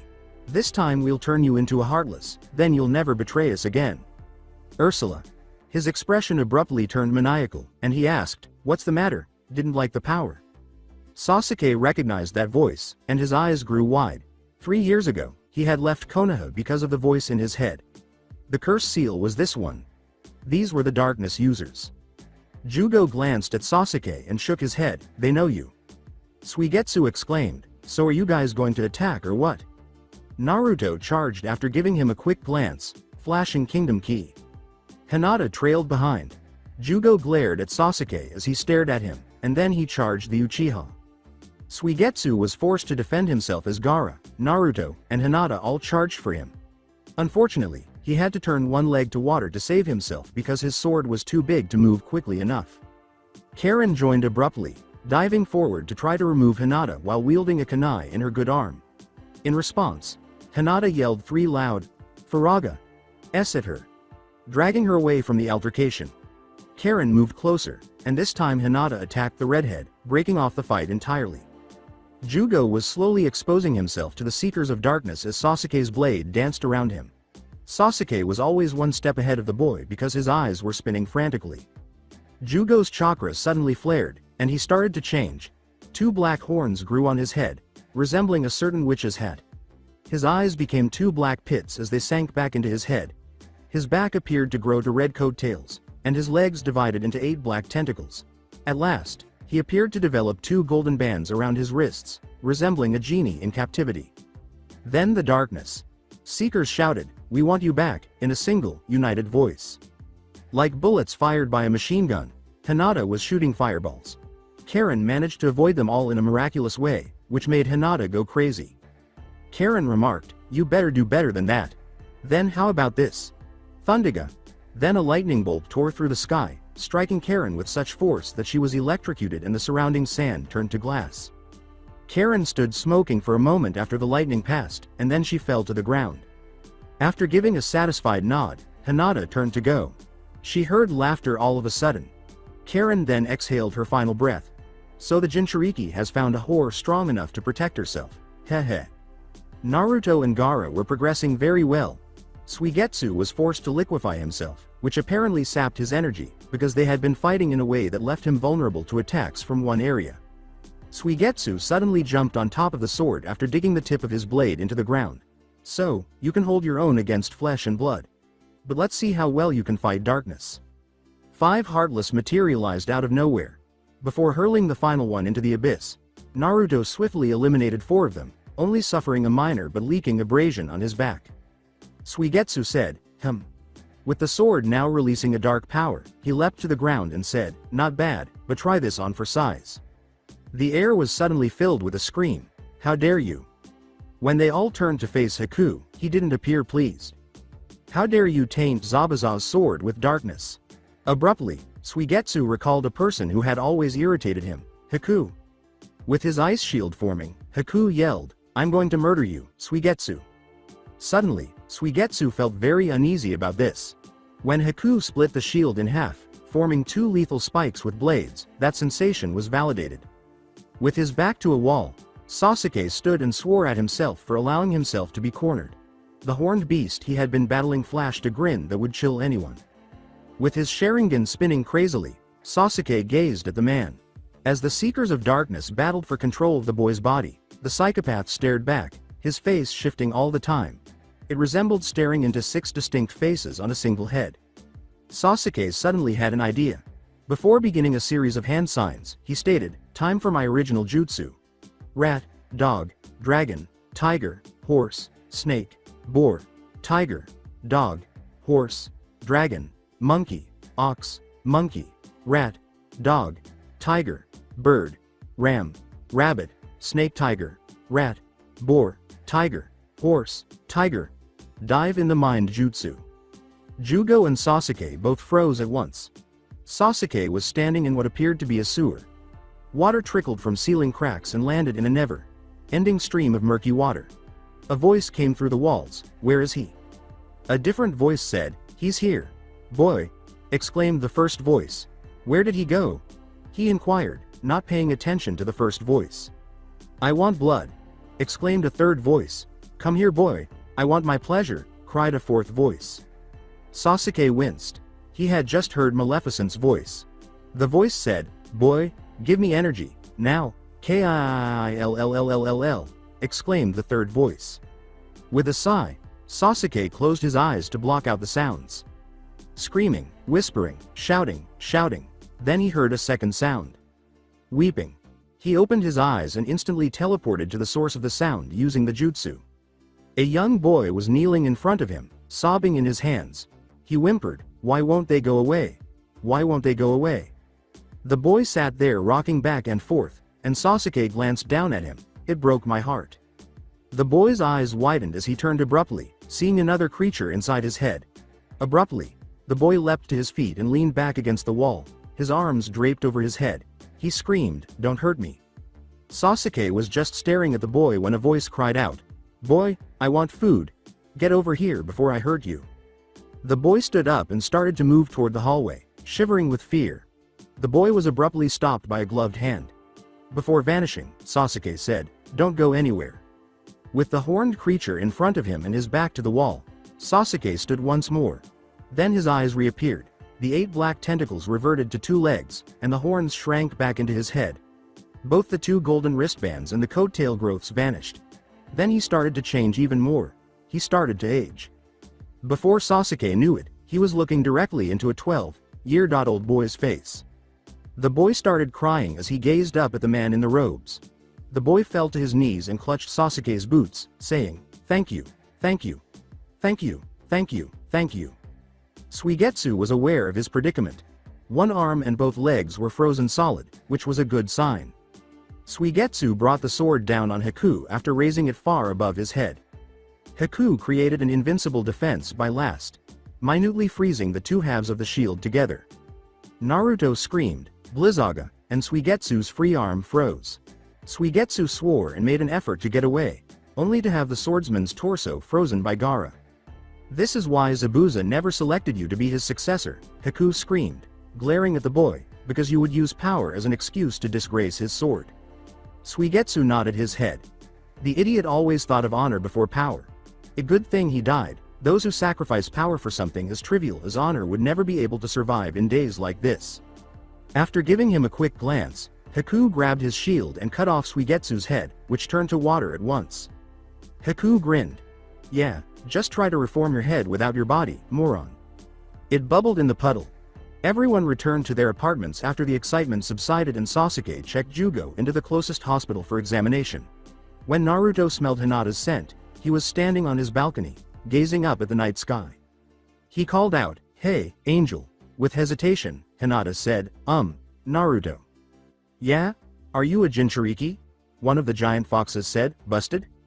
Naruto looked over at Hinata. Is it too late to say that I have a confession to make? Hinata questioned, a little irritated. What do you mean by, is it too late? We've known each other for years and you ask if it's too late to say you're a Jinchuriki? Naruto blurted out, it didn't seem like it was that big a deal. Not that big a deal? You have a Biju locked in you somewhere and that's not that big a deal? It's not as bad as it sounds, Naruto stated. It turns out the Biju are the Keyblade masters of this world. So, just because you have a Keyblade doesn't make you instantly a good guy? Naruto shot back, a bad past doesn't make you a bad guy either. That doesn't change the fact that you have demons stuck inside you somewhere. They actually prefer the term, spiritual Keyblade Guardian. Oh, so you know what they like to be called. Let me guess, do you know their favorite pastimes too? Well, if they are locked into your consciousness you tend to get a lot of bored, one-sided conversations. Hinata sarcastically remarked, oh, that must have been horrible for you. Will you stop it? Kyuubi has been an excellent teacher, you don't need to insult him. Kyuubi! Shouted Hinata. It's the fox. The very fox that practically destroyed Konoha? Okay. 1. He was forced to do that. 2. So what if he is? Is there a problem with me? Have I changed at all? No, you haven't changed. Hinata replied, which only shows that you don't trust and that you've never trusted me. There was a muffled shuffling sound coming from behind the door. I trust you, it's everyone else I don't trust. This is a shinobi world. People eavesdrop for a living. A wonderful example is Haku and Sasuke sitting right outside the door, they said. Pulling his hood over his head, Naruto yelled, putting his hands to his hair before muttering, you know, I knew that there would be people who wouldn't get this, but I at least expected you of all people to try, just to try to understand. Apparently the fact that I have a giant fox in my stomach, who has absolutely no effect on my personality whatsoever, is too big of a problem. I'm going for a walk, be ready to move out by morning. Ah, crap, what did I just do? Was the only thing on Hinata's mind as he vanished, leaving her alone in an empty room. Infuriated and wounded, Naruto strolled through Suna's streets. His eye watered. I mean, sure, I knew that some people would be jerks, but her of all people? My Kairi, he said. If you want my opinion, you should have told her, Kyuubi replied. He mentally screamed, I didn't ask for your opinion, so shut up. Calm down, boy. Darkness thrives in anger. Darkness, darkness, darkness. Well, if the light won't accept me, then I have no choice. Kyuubi remarked, what would Sora think? Don't talk like that. Honestly, I don't care anymore. This was his fight to begin with, he brought me into this. Stop talking like that, Naruto, you're scaring me, Kyuubi replied. Everything he promised me was good, but it turned out to be nothing but ashes. Naruto, please, it wasn't Sora's fault. You're right, if it's anyone's fault it's that stupid Uchiha, Madara. That was his name, right? Yes. Congrats, Madara, you just made it to the top of my list, Naruto thought to himself. Perched atop the enormous Cage dome, Hinata contemplated whether or not to offer Naruto an apology. She reviewed the information. 1. Unbeknownst to her, a fox Biju is trapped in Naruto. 3. Naruto claims that because he could be easily overheard, he chose not to tell her. 4. Naruto also asserts that the fox has no bearing on his character. 5. Once more, Naruto claims that the fox taught him the Keyblade techniques. 6. Naruto also claims that the fox was compelled to attack Konoha. 7. She has never been deceived by Naruto before. Keyword as of yet. She let out a sigh. Perhaps she was a bit harsh with him. As she turned to face Sasuke, a voice behind her said, "If you're thinking you've been hard on him, you're right. But don't beat yourself up too much, Naruto was a jerk." "What are you doing here?" Hinata asked, turning back to the night sky. Sitting next to her, Sasuke remarked, filling in some gaps Naruto left out. Hinata said, "Oh, so he told you but didn't tell me?" "No, I didn't know until today either, but I think I understand him." "How so?" "Well, when Orochimaru was using my body, he covered my face with a mask of his own. He was trying to fool everyone into thinking it was all him, so people would respect him with the power of the Sannin." "And what does this have to do with Naruto and the Kyuubi?" "Well, put yourself in Naruto's shoes. If he told everyone that he was a Jinchuriki, then people wouldn't see him as Naruto, they see him as the Kyuubi. So he covers the fox with himself to gain respect for himself. Kinda like what the snake did, he pushed the image of himself in order to gain his former respect. Now I know that I should never compare Orochimaru to Naruto, but the point is, Naruto didn't tell anyone about the fox so that he could show everyone who he is. He did it so that he could befriend people without having them cower in fear. He did it so that he could gain respect for who he is. He did it to live his own life." Hinata gave him a look. Sasuke questioned her, "And could you really blame him for wanting that?" "Naruto." A voice outside the pouting blonde yelled. Naruto looked around to see who had disturbed his train of thought. Haku was running in his direction. "Wait up." With a voice full of bitter venom, Naruto asked, "Why? So you can forsake me like everyone else?" Haku caught up to the robed teenager and said, "No, just listen to me, man. You have 10 seconds to convince me to listen to the rest of your speech." "Hinata hasn't rejected you." In a sarcastic tone, Naruto asked, "Really? I guess I should have seen it in the way she exploded all over the room. Just bear with me here." Haku begged. "She has loved you all these years only to find that you have kept a secret from her, and this isn't some small secret either. This is earth-shattering news, Naruto. She would trust you with every detail of her life, Naruto. Finding out you've kept something from her is almost betrayal." "I trust her," said Naruto. "I trust her with everything, I trust her with my heart. I can't trust anyone else in this world, but I trust her." "Does she know that?" Haku responded. "Does she know that you would trust her with anything and everything that ever belonged to you?" "Yes." "Really?" Naruto added the final sentence in a low voice, saying, "Yeah, or at least I think so." Haku gave a nod. "Be sure she knows. It will save you both a lot of pain." The blonde was left to his thoughts in the sand as the Haku turned and walked away. At Suna's gates stood Sasuke, Naruto, Hinata, and Haku. Gaara was saying goodbye and thanking his siblings. "Thank you again for your help." Gaara stated to them, "You were a big help against the intruders that night." "Oh, it was no problem." Haku replied, "In fact, it was a privilege to return honor to Zabuza's sword." Gaara grinned and snapped his fingers, saying, "Speaking of which, I think you should have this." A big bundle was held by Asuna Anbu. After giving Haku the bundle, the Anbu vanished. "I'm sure he would have wanted you to have it," Gaara replied. Haku grinned as he recognized the shape of the bundle. It was, "Thank you." Gaara gave a nod. "Also, the boy, Jugo has requested to go with you. Will you accept his company?" Naruto started to say, "No," but Sasuke interrupted him by blurting, "Yes, we'll take him." "We will?" inquired Naruto. "We will. This boy needs serious medical and therapeutic attention. Tsunade can give him the best of both." With a glance at Sasuke, Naruto said, "All right, we'll bring the boy along." Gaara snapped his fingers once more and nodded. As the smoke cleared, another Anbu emerged, a young boy with orange hair embracing the Anbu's legs. "Ni-san." The boy yelled at Sasuke as soon as he released his hold and turned. Haku questioned, "Brother, that was fast." The boy, who would hardly let go of Sasuke's legs, and Sasuke were lifted up. He said, "We'll take care of him." Gaara turned to Temari and said, "I know you will. Go with them to Konoha, make sure to get them home safe." Temari said, "Why are you sending me?" Gaara grinned at her and arched an eyebrow. "I thought you would have jumped at a chance to see Shikamaru again." Temari reddened. She muttered, "Well, what do you know?" Gaara grinned more broadly. "Well, have a nice trip, hopefully we'll see you soon." With his hand extended to Gaara, Naruto remarked, "Hopefully under better circumstances." Gaara grabbed Naruto's hand and shook it vigorously before responding, "Of course." As Tamari and Team 7 departed Suna, Gaara observed them. Please Naruto, apologized to her. It seemed that Suna had become the preferred vacation destination for the Desert Sun, and it refused to leave. Haku complained to Tamari, how do you guys even live out here? She said, just shut up and walk. Riding on the shoulders of his self. Described Ni-san, Jugo said, so, Ni-san, what's it like in Konoha? Well, it's no utopia but I like it.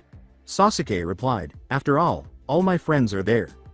Jugo scowled slightly, but I don't have any friends. Don't worry, I'll change that, said Sasuke with a smile. Naruto and Hinata were the only ones who remained silent, standing motionless against the sand like black wraiths. As they trekked through the desert, they would, at most, glance at one another before averting their eyes and focusing on their feet. The business started to move more slowly as the day and the heat went through their daily cycle. There was a deafening silence between the two wraiths. The company started searching for a suitable location to set up camp as night fell. At last, they decided to set up camp beneath a sizable dune of sand. They all found their own sleeping quarters after preparing their meals over a fire, and then they gathered around the fire. Naruto and Hinata were silent during that period. After a long awkward silence, Haku stood up at last. Well, I'm going to bed, so if you want an ice pack pillow tonight, now is a good time to say something. Sasuke said, I'll take one. Jugo said, should I have one, Ni-san? I definitely advise it, and please, call me Sasuke. Sure, Sasuke.Ni-san. I'll take one, Haku.san. I guess I can take one, Tamari said, glancing at Haku. With the exception of Hinata and Naruto, who continued to sit around the fire and gaze into its depths, all four of them went to bed after Haku made them a block of ice for pillow purposes. After an hour, the moon started to rise. All the two did was sit and watch the fire gradually go out. Before long, they were sitting together in the dark beneath a starry sky. Hinata, was Naruto's final statement. Why? Yes, Naruto. He looked down at his feet and said, I'm sorry. I probably ought to have told you about Kyuubi, sensei. The fact is that I have been insulted by people all my life as I passed by, and some of them have made the insult worse. Eventually, my heart was so scarred that it was impervious to the little jabs from the villagers. Then I met you, the only person who didn't despise me regardless of what their parents said, and on that day I made a special place for you in my heart, beneath the scarred skin. I loved you more and more as time passed and you grew closer to the center of my heart. With a terrible, chilling feeling, I realized that if I ever gave you any reason to hate me, it would kill me. I also realized that the closer you got to the center of my heart, the more harm you could do to me. Looking up at Hinata, who was staring at him from beneath her cowl, Naruto said, I just couldn't bring myself to tell you. He explained that he couldn't tell her in the same way that he couldn't put a kunai point to his own throat. It would have killed me in the most agonizing and gradual manner imaginable, and I simply could not allow myself to suffer that fate.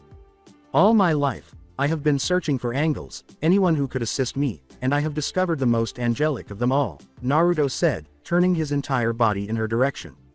You are my light, Hinata. If you were to reject me, I couldn't find a home anywhere in the world.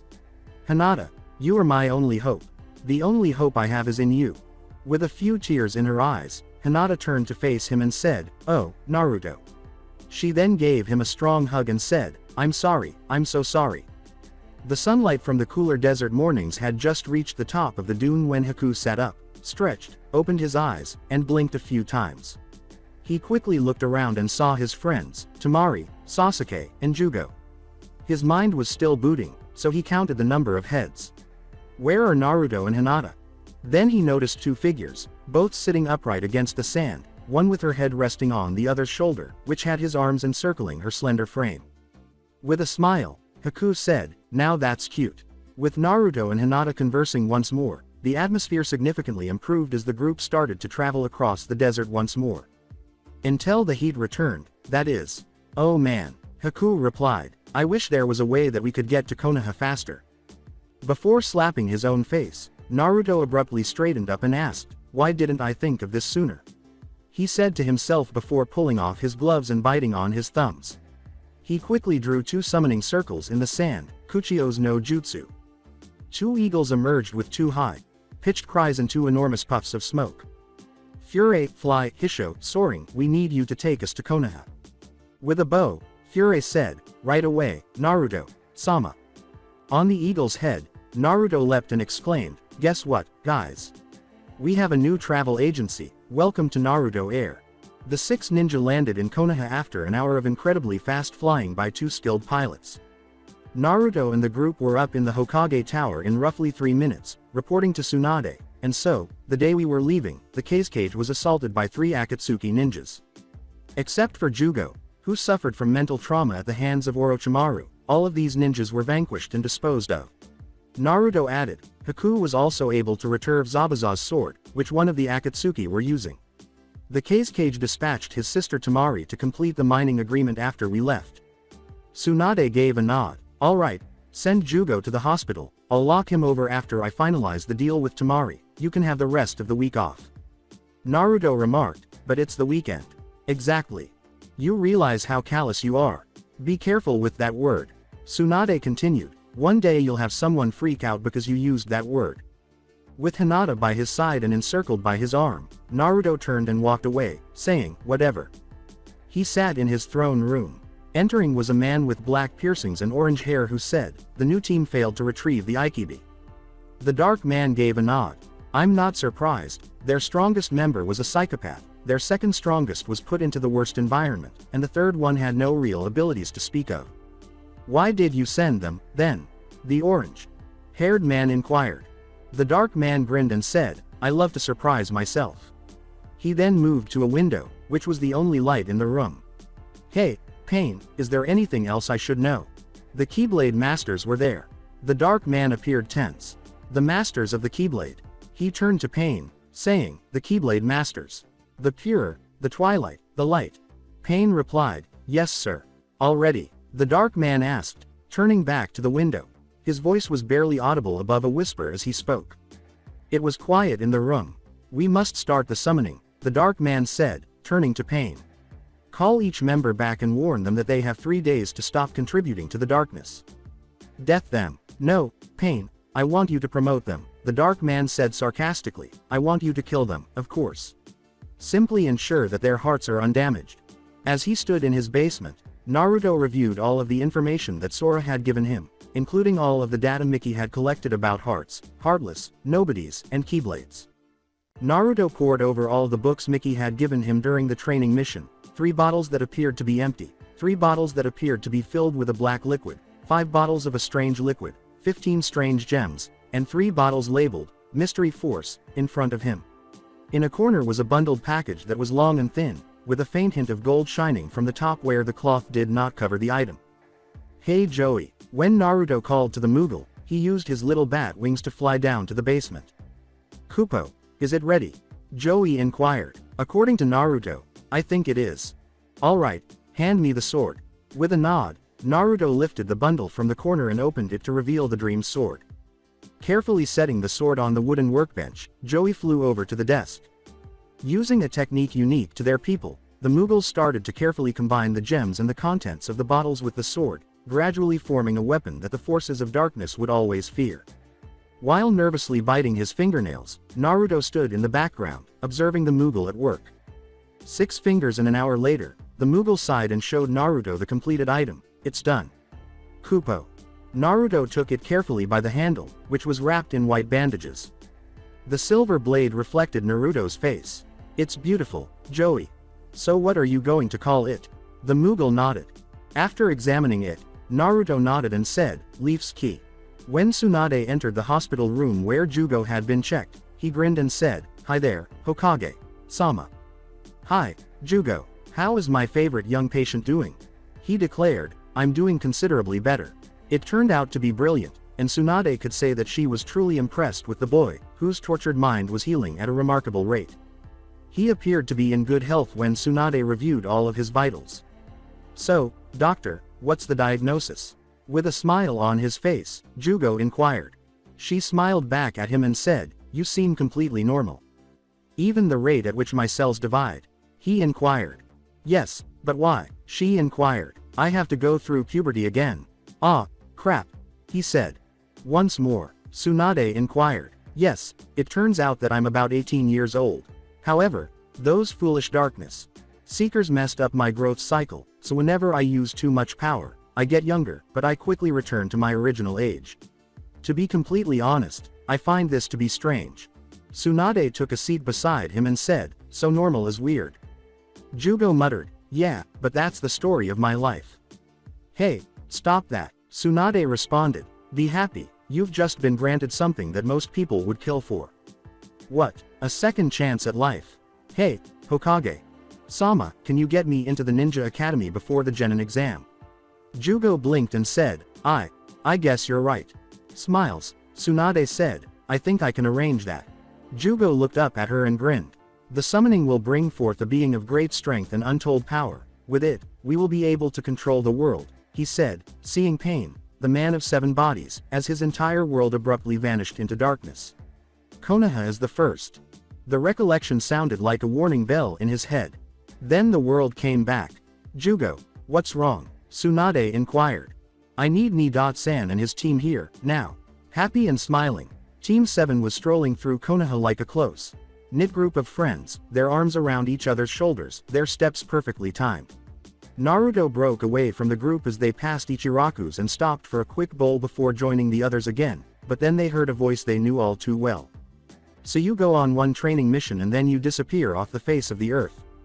A silver-haired Jonin with a mask covering his face caught everyone's attention.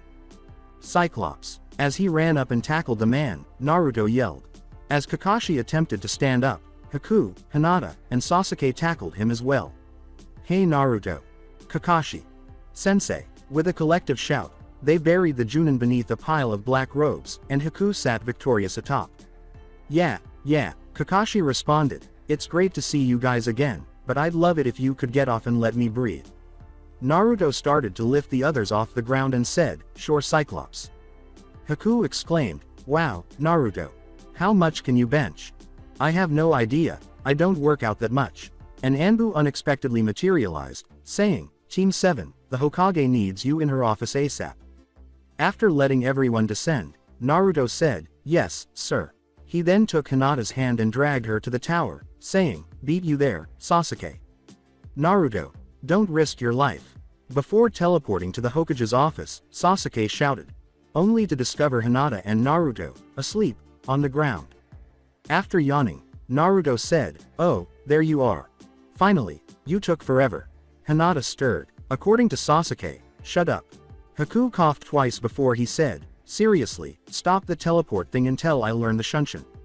Kakashi and Haku suddenly materialized in a puff of smoke.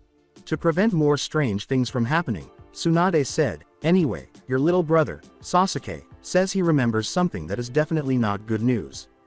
Hokage. Sama, what are you talking about? Sasuke inquired curiously. Well, according to Jugo, he said he remembered a man named Pain talking about a summoning of a deadly creature that could bring the whole world to its knees. Bah. Chan, what do you think it might be? As he waited for a superpowered flick to the head, Naruto asked with a broad smile and closed eyes. He opened his eyes when it didn't arrive. Xehanort stood in front of him and said, do not try and stop me. Naruto collapsed to the ground as his vision suddenly burst with pain. Naruto, it was cute at first, but stop it. Tsunade shouted. Naruto was overcome by a sense of ominous darkness and merely gazed at the ceiling. Naruto. Suede inquired after he remained motionless. How are you, Naruto? Hinata inquired. Naruto leapt to his feet and said, we must leave right away. He shouted. What and why? Tsunade inquired. They're summoning Xehanort. The 10 members of the Akatsuki circle a deep pit deep in the underground room, while a large glass ball above them glowed a faint shade of red. Wearing his dumb orange mask, the dark man stood at the front and said, are we ready to start? Everybody gave a nod. The dark man said to Pain, then it is time, release the hearts. Itachi could see each heart clearly in the falling light as the glass globe above them started to spew some of its red light into the heart-shaped pit. The dark man then started channeling chakra through a huge seal that was lying on the floor while he was kneeling close to it. On smaller scales of the seal, the others followed suit. The pit's darkest depths started to glow a dark blue. The dark man, who was so close, grinned beneath his mask. He nearly had the power of true darkness. Entering Jugo's room, Naruto exclaimed, Jugo. He sobbed. What? The boy inquired. Where is the hiding place of Akatsuki? I told Hokage Sama that it was in Rain Country. Many thanks. As he departed, Naruto shouted, "Why didn't you tell me it was in Rain Country?" Tsunade ran down the hall, attempting to catch up to Naruto. Naruto remarked as he walked by her. Following the robbed boy, Tsunade made a complete 180-degree turn and said, "Because you left my office before I could say anything." Bah. Chan, with all due respect, the world is about to be destroyed, we don't have time for anyone to sit around. How do you know they're calling forth Xehanort, Naruto? Hinata said, meeting the blonde who was always moving. Naruto answered, he showed himself to me, told me not to stop him. Okay, Sasuke said, turning to follow the blonde's lead. So Akatsuki is going to call forth the ultimate evil to destroy the world. Exactly. As the four of them went by, Haku turned in the hallway and said, okay, so where are we going? The roof. Why? As is customary, Kakashi inquired. We need to get to Rain faster than humanly possible, and the only way to do that is to get something inhuman to do the job. The swirling dark blue liquid filled the entire pit. With ecstatic eyes, the dark man turned to Pain and said, release the Biju chakra. While keeping his hands on the seal. With a nod, one of Pain's inactive bodies turned to face a big statue with 9 eyes, and a rainbow-colored chakra burst from its mouth, plunging into the pit. The dark man commanded, now everyone, put as much chakra into your seals as you can. They did as they were told. The dark blue liquid gradually started to turn a deep red. Naruto bit his thumb after removing and discarding one of his gloves, saying, Kuchio's no jutsu. With a great eagle call, Songen emerged, his white head shining majestically through the smoke as he screamed and slammed his palm onto a hastily drawn summoning circle. Eagle, the boss, said, ah, Naruto. It has been a while. Songen.san, I need you to get us to Rain Country, and we'll need you to get us into a very large tower. I assume that subtlety is not the aim here. Forget all you know about subtlety, this is solely about speed and strength. After nodding, Songen said, very well then, get on. Songen leapt into the air as soon as Team 7 was safely on the eagle's back, and a moment later, he was gone, leaving Tsunade on the roof, hoping Naruto and his group would survive. It appeared as though the liquid in the pit grew darker and darker until it was just one shade of red above black. The 10 members were almost exhausted from channeling chakra into their seals. The arms of Deidara faltered. Sasori appeared weak. Zetsu appeared somewhat lightheaded. The Dark Mother begged, come on, we're almost there. At last, the pit in the shape of a heart turned black. As a white-gloved hand gripped the pit's edge, a dark laugh reverberated throughout the room. Finally, a voice from the pit said, I am complete once again. The 5 ninjas on Songen's back were barely hanging on as his wings beat the air, sending the eagle hurtling through the air at 300 miles per hour. An hour had just gone by and they were about to cross into the rain. Naruto, Kakashi shouted, we won't make it to aim if this continues for too long. We need to save chakra, so tell him to hurry up. Don't be concerned, I'll ask him to speed up, yelled Naruto in response. Did I not just say that? Kakashi shouted. What? Never mind, said Kakashi, shaking his head. He shouted. All right, Naruto yelled back, before carefully making his way up to Songen's head. Songen, Naruto exclaimed, we're getting a little low on chakra, so pick up the pace. Alright, you may want to hang on tighter though. Songen's wings suddenly started to glow blue as chakra started to flow into them, and they started flapping more quickly. Hang on everyone. Before shouting into the sky, the eagle exclaimed, speed of sound jutsu. A clap of thunder suddenly turned Songen into a blur, and they vanished. Looking at the pitiful mortals before him, Xehanort, wearing a white lab coat, said, so which one of you do I owe the pleasure of thanking for my resurrection, I believe is a good word. That would be me. The man of darkness replied, my name is Uchiha Madara and I'm the leader of this group. Thank you. Xehanort approached him with a smile and placed his arm on Madara's shoulder. But there is a small problem. What? Madara inquired. There can only be one leader, and you are just not fast enough.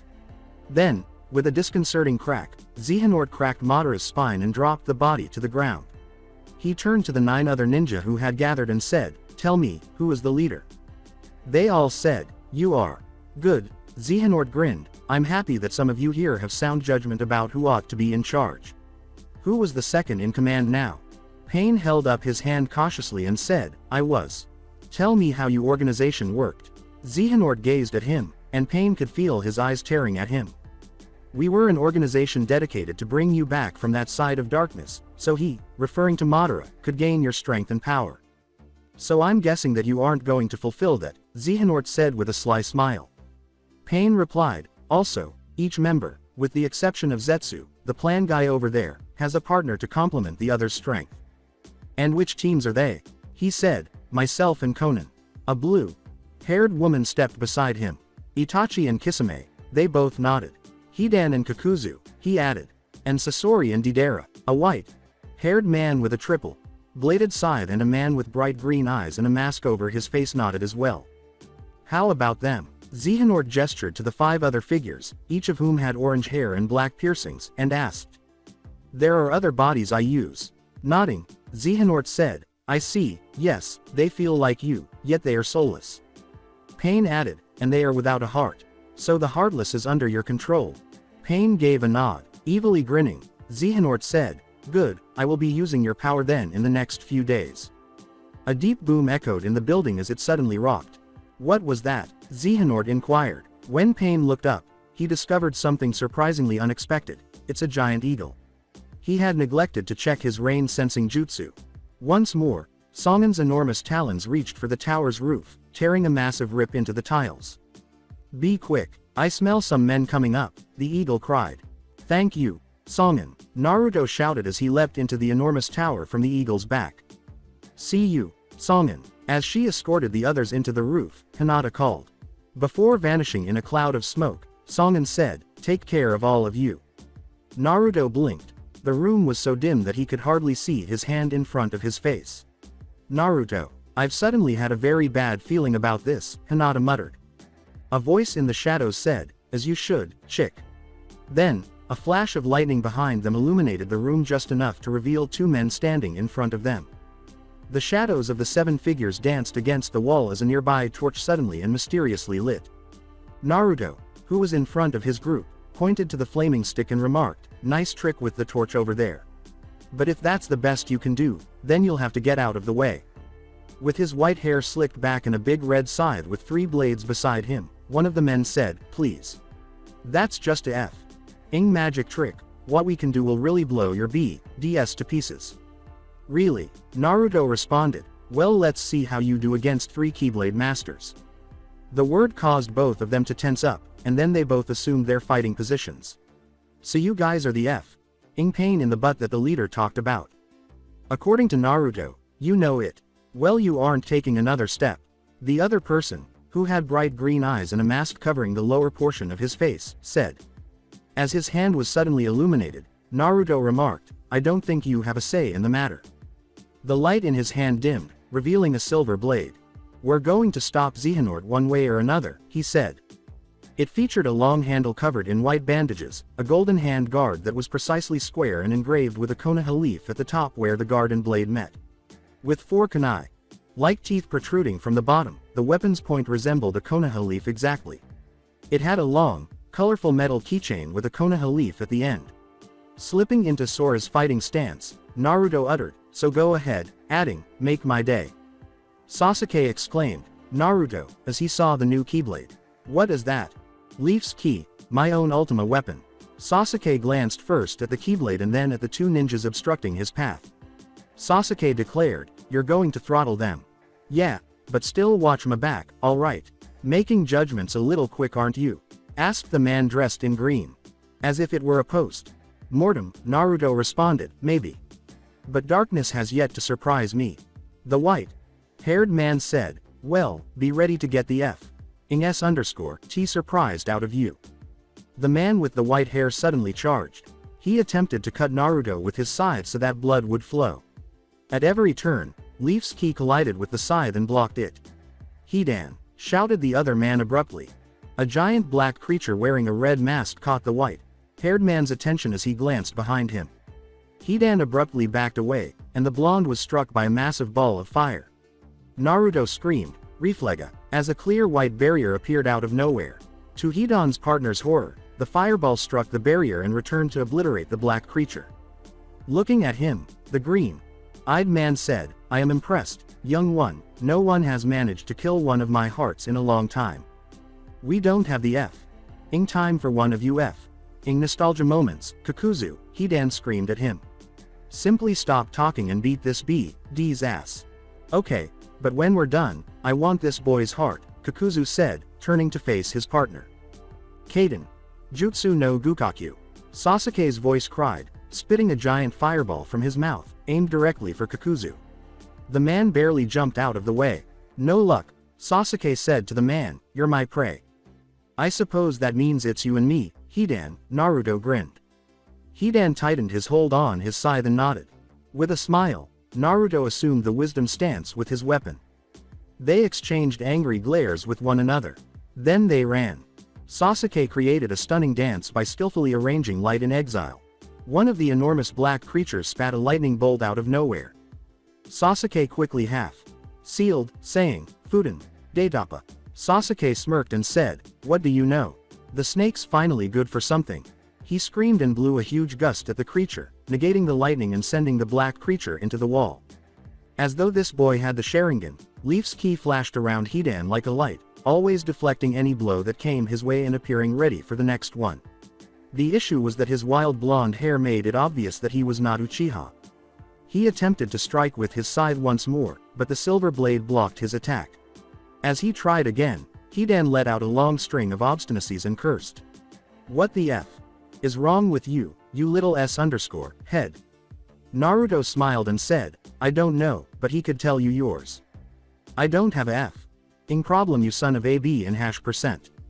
According to Naruto, yes, you do, but you curse too much. Hidan yelled, just shut the H311 up, as he attempted to strike but was once more blocked. As he narrowly avoided a counterattack, Hidan thought, this is what I get for being the ing slowest member of this ing organization. As he countered with multiple of his own jutsus, Kakuzu observed the boy with the golden keyblade evading each attack. The sight of him ducking under enormous gusts of wind, water, and lightning was impressive even with the Sharingan. Sasuke was caught between the walls of the tower's small top level and the lightning and wind beast after he abruptly ducked and ran between them. Kakuzu grinned, the boy was already stuck. Before spitting out their respective elements, both creatures inhaled deeply. Sasuke grinned before vanishing. The lightning creature was struck by the wind blast, which turned its own strength against it before tearing it to pieces. Kakuzu's eyes grew wide as he took in the entire scene. That was 2 hearts. He heard a voice behind him abruptly. Ah! Just as he turned, Kakuzu saw Sasuke drop light in exile onto his head. As his own arms turned brown, Kakuzu quickly moved away, avoiding the boy with the raven hair. Kakuzu said, so that's how you want to play, huh? While hardening his arms to deliver a powerful blow with his earth heart, which was still inside of him. I suppose you could say, more time for me to practice. Practice what? Sasuke grinned and said, stuff. Hidan was powerless to stop Naruto from cutting himself again. Although this child was bothersome, that wasn't the main issue. He was likely losing a lot of blood from all these wounds. And that of course means weakness and loss of balance, and eventually loss of movement and eventual brain damage. He pondered. Yes, there were times when being immortal was awful. This time, Naruto moved with a swift double blow that wrapped Leaf's ki around Hidan's head completely before causing a lengthy gash along Hidan's cheek. Hidan chose to ignore the pain because he didn't think it would kill him. Thus, his scythe approached his face as he forced his way through Naruto's attack. The red blades just missed Naruto's face as he shifted his head out of the way. Aside from a small scrape that caused one blood drop to fall onto the blade. Hidan grinned. He said, it's over, kid. A little perplexed, Naruto said, I thought I was winning. Hidan knelt down and drew a circle around him after saying, you were. In Naruto's mind, Kyuubi said, oh crap. Naruto, we have a problem. What? That's the cult of Jashin's ultimate technique. Is that a problem? That's like asking, is water wet? Naruto turned to face the Jashin worshipper and said, gotcha. However, his circle was complete, and he now stood with his skin black except for the white where his bones would be, giving the appearance that his flesh had turned transparent black. You're going to get ed up, my friend, Hidan said with a laugh. The masked bounty hunter became even more irrational as Sasuke danced around him. As Kakuzu pushed his arms at him, a smile appeared on his face. Earth chakra filled them with stillness. Kazuku was doing half-celis with his free hand when Sasuke struck with a new ferocity that rendered him blind. Chidori Iso, Sasuke exclaimed as he suddenly extended his hand, and a gleaming blade of yellow gold light burst into his heart. Kakuzu screamed, "Arg," as he collapsed to the ground, writhing in agony as errant electrical bolts tore through his body. Sasuke grinned down at him until a scream and a cry of agony reverberated through the room. "Naruto! Naruto!" Hinata cried out, seeing him tremble with agony. With an evil grin on his face and a kunai in his stomach, Hidan stood.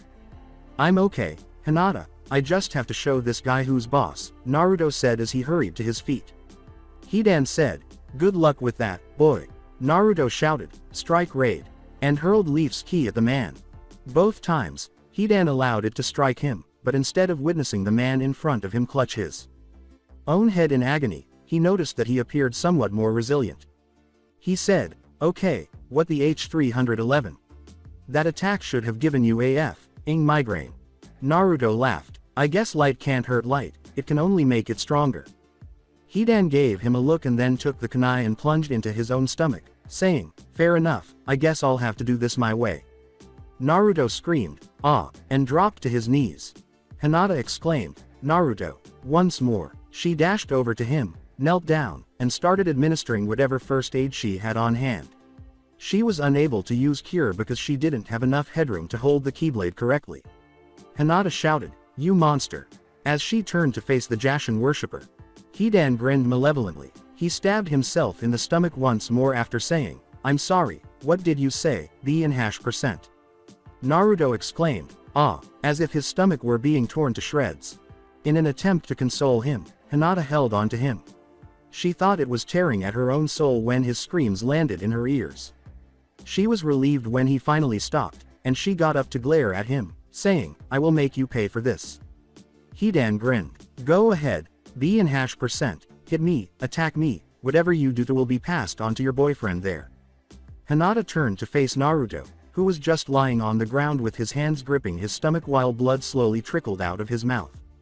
"There is nothing you can do but watch him die a slow and painful death." Tears of rage started streaming down Hinata's face as she simply stood there.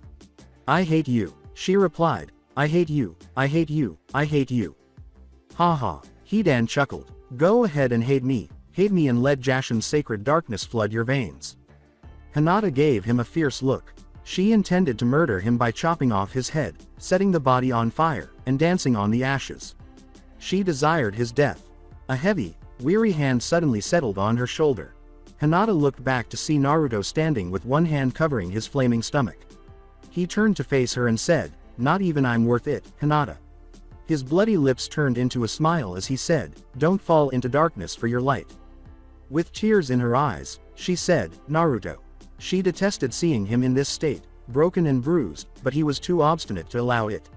His stomach was slowly poisoning him, but he continued to stand as if he were unstoppable. "Hey, I've got this, just go stand with Kakashi, sensei. I'll be fine," he said, meeting her gaze. "Naruto, you're hurt, your blood is being poisoned by your own stomach acid, you can't keep this up." Naruto grinned. "Don't worry, when I'm done, this masochist won't know what hit him." Hinata started to say, but Naruto's finger on her lips cut her off. He turned to Hidan and said, "Just trust me. Hun, I'm impressed. You're the first _, head to stand back up." "Well, don't think I'm done impressing you yet," Naruto replied, "because I'm just getting started." "What the F are you talking about? You don't get it, do you?" laughed Naruto. "Get what? My blood is in your veins. The blood of an indomitable will. The blood of the last of the Namikaze line. The blood of the son of the man that brought the world the greatest jutsus known to man. The blood of a Jinchuriki. A Jinchuriki whose power can be like poison to anyone who touches it. The power of the nine-tailed fox flows through my blood, and now that poison is in your own blood." After blinking, Hidan became aware of a slight tingling sensation all over his back. Naruto grinned. "Can you feel it? It starts as a faint tingle before slowly growing into a dull pain." Hidan started to experience pain in his limbs and back as if the words were reverberating in his skull. "Can you feel it?" Naruto asked once more. "It grows sharper, until it feels like a burning acid that is covering your body." The faint trails of smoke rising from Hidan's body became visible to everyone watching as he stared at him. "Can you feel it now?" tauntingly replied Naruto. "Eventually, it actually does become an acid that begins to slowly eat your flesh, but instead of just eating your flesh away, it actually regenerates it as it eats it away, causing a never-ending cycle of pain." People who were good at reading body language saw that Hidan was clenching his teeth tightly, as though he was trying to suppress a cry of agony. "Then the pain really starts," Naruto replied. "It slowly begins attacking all of the major's organs with an inhuman pain." Hinata saw that Hidan's breathing had become labored. "Oh, I wouldn't do that if I were you," Naruto replied. "It will push the blood to your lungs, and then they will start to burn. You may be immortal, but if you keep that up then you'll be nothing more than a vegetable." Short, quiet yelps came out of Hidan's lips as he opened his mouth. Then, before you know it, it begins to attack your muscles and skeletal system, slowly turning you into nothing but a pool of blood. Hidan appeared to start growing shorter, his muscles appeared to deflate, and his little cries grew louder. The worst part is, as soon skull is eaten away, your brain isn't dead yet. By the time your brain is completely eaten away, your body has been reduced to nothing but slime. You feel the pain all the way through. Hidan started yelling as loudly as he could. Unaware that he had dropped the technique, the white skeleton on his body vanished and his flesh returned to its natural tan. "Ah!" he cried, ripping at his own skin as he gradually lost his humanity and became more and more like a puddle. After staring at him until he was nothing, Naruto fell into Hinata's arms, which were waiting for him. Light in exile, Sasuke stood poised to stop the man before him. Kakuzu watched in disbelief as Hidan gradually transformed into a puddle. He was so taken aback that he failed to witness Sasuke drawing a kunai. The kunai approached his neck as he turned just in time. It went deep, suffocating his lungs with blood and severing his air supply. Sasuke approached him and met his green eyes directly. "I don't care how many hearts you have, you only have one throat." Looking down at him, Hinata saw how tired, weak, and joyful he appeared, as though he had already completed the race. "Oh, Naruto," she replied, "why do you have to be so stubborn?" "'Cause that's just the way I am," Naruto said, turning to face her, before taking a tiny vial of green liquid out of his cloak. As he removed the cork and drank the entire bottle in one go, he remarked, "And I don't plan on quitting yet." Before carefully and slowly standing up, Naruto grinned at his angel. After standing for a moment or two, he took out another bottle and drank it. Before glancing down at the bottle, he whipped his mouth and muttered, "I'll have to ask Joey to make more of these." Sasuke approached Naruto to offer some assistance until he recovered. "You okay, Dobi?" As he led the group slowly down the stairs to the next floor, which had a single room that was slightly bigger than the one above and had more headroom, Naruto remarked, "I'll be fine, Tem." They proceeded to the next level since there was nothing to stop them. Xehanort scowled. "I sense that the immortals have failed," he replied. Pain sat close by, encircled by a gloomy aura in which Heartless started to proliferate. He scanned the remaining nins in the group, deciding which to dispatch. He started by examining the plant man, who was not a fighter by his own standards. He then examined the two art loons. If the Keyblade Masters advanced too far, the blonde one would likely make a strong final stand because it appeared to be highly explosively oriented. His gaze landed on the final squad while Pain and the blue-haired woman busied themselves calling forth a massive army of Heartless. The man with the raven hair seemed to be a little off, but the man with the blue skin appeared to be very capable and trustworthy. There was something about him that seemed totally off, but he was unable to pinpoint it. It nearly made him tense. He had, of course, shed such pointless feelings and merged with the darkness. However, the emotionless man before him still seemed strange, and Xehanort couldn't help but feel interested. He said, "Pain." Pain asked through one of his vacant bodies, "Yes. I want 3 Heartless placed in front of the Keyblade Masters." Pain bowed and said, "Yes sir. And please summon more powerful Heartless." "Yes sir. I want both of you to go after the wave of Heartless," Xehanort said, turning to face the man with the blue skin and his companion. The man with the blue skin grinned and bowed. Before turning, he said, "We will not fail you. Finally, that brat's going to pay for that jutsu all those years ago." Without a word, Itachi silently followed Kisame. Now that he was alone, Naruto courageously guided his group ahead, daring to go where no light had previously shone. The roof was constantly pattering due to the continuous rain outside.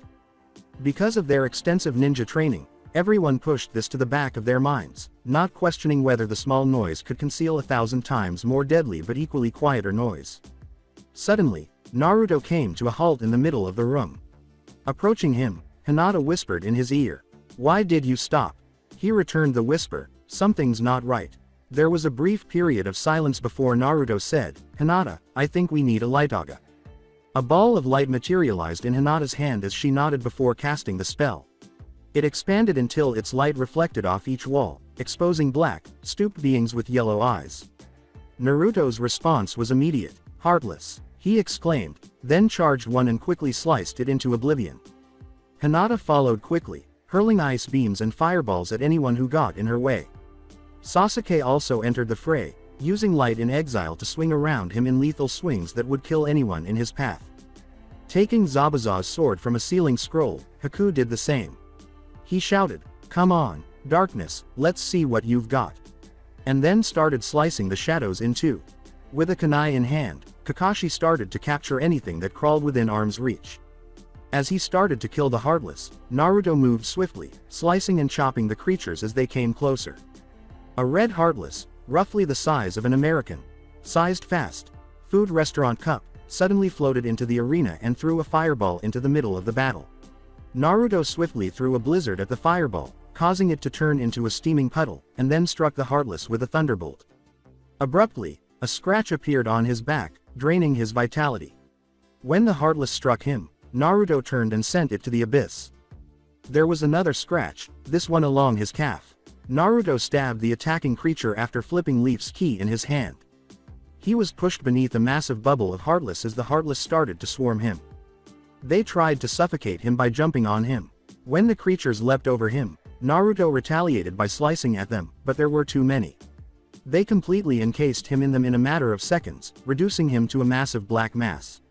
Heartless went flying as flames, heat, and noise were flung into the room, with Naruto at its center, but they were too busy hissing to hear the little word, explode. As though he had been carrying it for years, Haku skillfully wielded Zabuza's sword, swinging the hideous blade. After swiftly chopping off the head of a Heartless, he reached into his weapon pouch and took out 3 Senbon needles, which he then hurled at 3 Heartless that were approaching. Each one struck its target with lethal precision. Kakashi quickly used a fireball jutsu before using an earth jutsu that sent the enemy creatures into oblivion by launching multiple large spikes at them. As he battled, his kunai continued to slice at the black creatures. He was always one step ahead of the creatures because his Sharingan was active. Sasuke nearly danced among his foes, avoiding the savage blows and wreaking havoc among the animals. He swiftly used a number of twilight spells, such as Drainera, Ilshanera, and Dark Fira. He swiftly rotated Light in Exile and slammed it into a Heartless's head after casting the spells. With swift spells and even faster attacks, Hinata seemed to glide around the room. A giant fireball, a ball of light, or even a giant spectral hand would blow away any of the Heartless that dared to approach her. When any of the unfortunate creatures got close enough, Star Seeker's swift blow met their boom. Those who were even less fortunate managed to get a hit on her. They were defeated before they could even register their hit. The Heartless abruptly came to a halt. Naruto grew tired. Then they backed off, tumbling to the ground and vanishing into the night. And then there was it, a loud, inappropriate clap. 2 figures were silhouetted against the wall when they turned. They were the center of attention. Then the room echoed with a dead voice that neither Sasuke nor Naruto wanted to hear. "Well done, foolish little brother. Well done indeed." Sasuke's hold on his keyblade became more firm. "Stop hiding in the shadows, Itachi, we know it's you." Kisame emerged from the shadows shortly after Itachi. "Hello Sasuke, have you taken my advice to heart?" Sasuke's gaze grew strained. He said, "Yeah, I have hate." Itachi remained distant. "Do you, now? But so you know that it's not enough." As he prepared his keyblade, Sasuke remarked, "Yeah, I know. But instead of having it master me, I have mastered it, and I know that changes things. I know that it will help me beat you." "You have mastered your anger and hatred?" Itachi asked his brother. Sasuke replied, "Yes." Itachi had a happy expression. Before anyone could react, Itachi pulled out his ancient Anbu sword and stabbed his partner in the stomach, saying, "You don't know how long I've waited to hear those words, Sasuke." Kisame appeared the most shocked, but everyone gasped. Itachi." With another swift motion, Itachi brought the blade across Kisami's shoulders and sliced off his head after glancing at his late partner and saying, "See you in hell, Kisame." "Itachi?" Sasuke asked, blinking. Itachi grinned as he turned to face his brother. "I'll tell you later, brother, but now we have a couple of maniacs to stop." "So wait, you're a good guy?" Naruto asked, gaping. A long, red, flat blade with a tiny white flame emblem in the center appeared out of nowhere as Itachi's smile grew. "How about, let this explain." Sasuke, Hinata, and Naruto recognized the weapon as a keyblade right away. Guardian Soul, specifically. Sasuke's mouth fell to the ground. Hinata appeared on the verge of fainting. Naruto gave a few blinks. Haku and Kakashi simply pondered what was so significant about that blade that it would shock the others to this degree. After a long moment of silence, Naruto shrugged his shoulders. "Alright, join the team now, explain later." But Naruto. Sasuke responded, "This man whipped out our entire clan." But Sasuke. Naruto exclaimed, imitating perfectly. "This is a good keyblade. A keyblade like that only accepts one whose heart is filled with light. That means that Itachi has good motives, no matter what he did in the past. Now come on, they probably have more surprises in store for us." Itachi remarked, "That they do, Naruto-san." Xehanort opened his eyes. "I sense we have been betrayed." He would have been incensed if he hadn't given up his feelings all those years ago. He shouted, "Pain." One of Pain's free bodies said, "Yes, master. I want the most powerful Heartless you can summon up there now." "Yes, sir." Xehanort looked at Deidara and Sasori. "You too, if the Heartless fail, I want you to stop them no matter what the cost." Both of them bowed and nodded. "Yes, master." On a big stone throne, Xehanort took a seat. "Let's see the Keyblade Masters take this." After running down the stairs to the next room, Naruto and his companions were shocked to see hundreds and hundreds of Heartless, ranging in appearance from shadows to Devastators to Nightwalkers. After a few seconds of the team standing there in stunned silence, Naruto exclaimed, "Attack!" So they swung their Keyblades high and charged in. Kakashi supported Hinata on long range with a number of far-reaching jutsu, while the Uchihas, Naruto, and Haku charged in for close combat. Hinata used long, mid-range by firing fireballs into the fray. With the swiftness of a swan, Naruto entered the fray and swung his Keyblade. After dodging an attack, he performed Ars Arcanum. The move forced the Heartless to retreat from the attack, allowing Naruto to quickly call forth two shadow clones. One of them held his Keyblade forward, and the other two positioned themselves next to him, each holding their Keyblade out at a 120-degree angle. Trinity Limit, Mega Magic Mary. Go, round. At that moment, every Naruto, distinct from his neighbor, cast a spell. They then turned around and followed his neighbors with his spell. They then repeated the action, hitting any Heartless in their path with 3 spells that were nearly simultaneous. The 3 Narutos then grinned before leaping back, with one saying, "I think it's time for an upgrade." A second Keyblade materialized in each hand as their cloaks abruptly started to turn red. Before anyone knew it, 3 Narutos were ready to kick Heartless, ass in Valor form. Itachi plunged into battle, using his Keyblade in complex patterns that stunned the Heartless he failed to defeat. After dancing around the Heartless, the red blade struck the heart directly, causing it to vanish into thin air. Before using Light in Exile to defeat his opponents, Sasuke started by distracting them with some of his lightning jutsus. Until he encountered multiple lightning type Heartless, that is, he simply switched to fire jutsus. "Come on," he replied, "I've been through tunnels darker than this darkness." Back.to. Back, Hinata and Kakashi started using so many jutsus and spells that their reserves started to run a little low. Abruptly, Hinata handed Kakashi a bag containing chakra pills. "Here, Kakashi. Sensei, we don't need you passing out just yet." "Thanks, Hinata, you know you're still one of my best students." She took an ether bottle out of her coat and said, "Well, thanks Kakashi, but you're going to have to wait on the compliments for a little bit. We've still got a lot to do." Haku was engaged in animal-like combat. Haku was making the most of his ice shield, which was broken in half. Every time he was attacked, he would raise half of the shield to block the attack and then launch the creature into the void with the other half's point.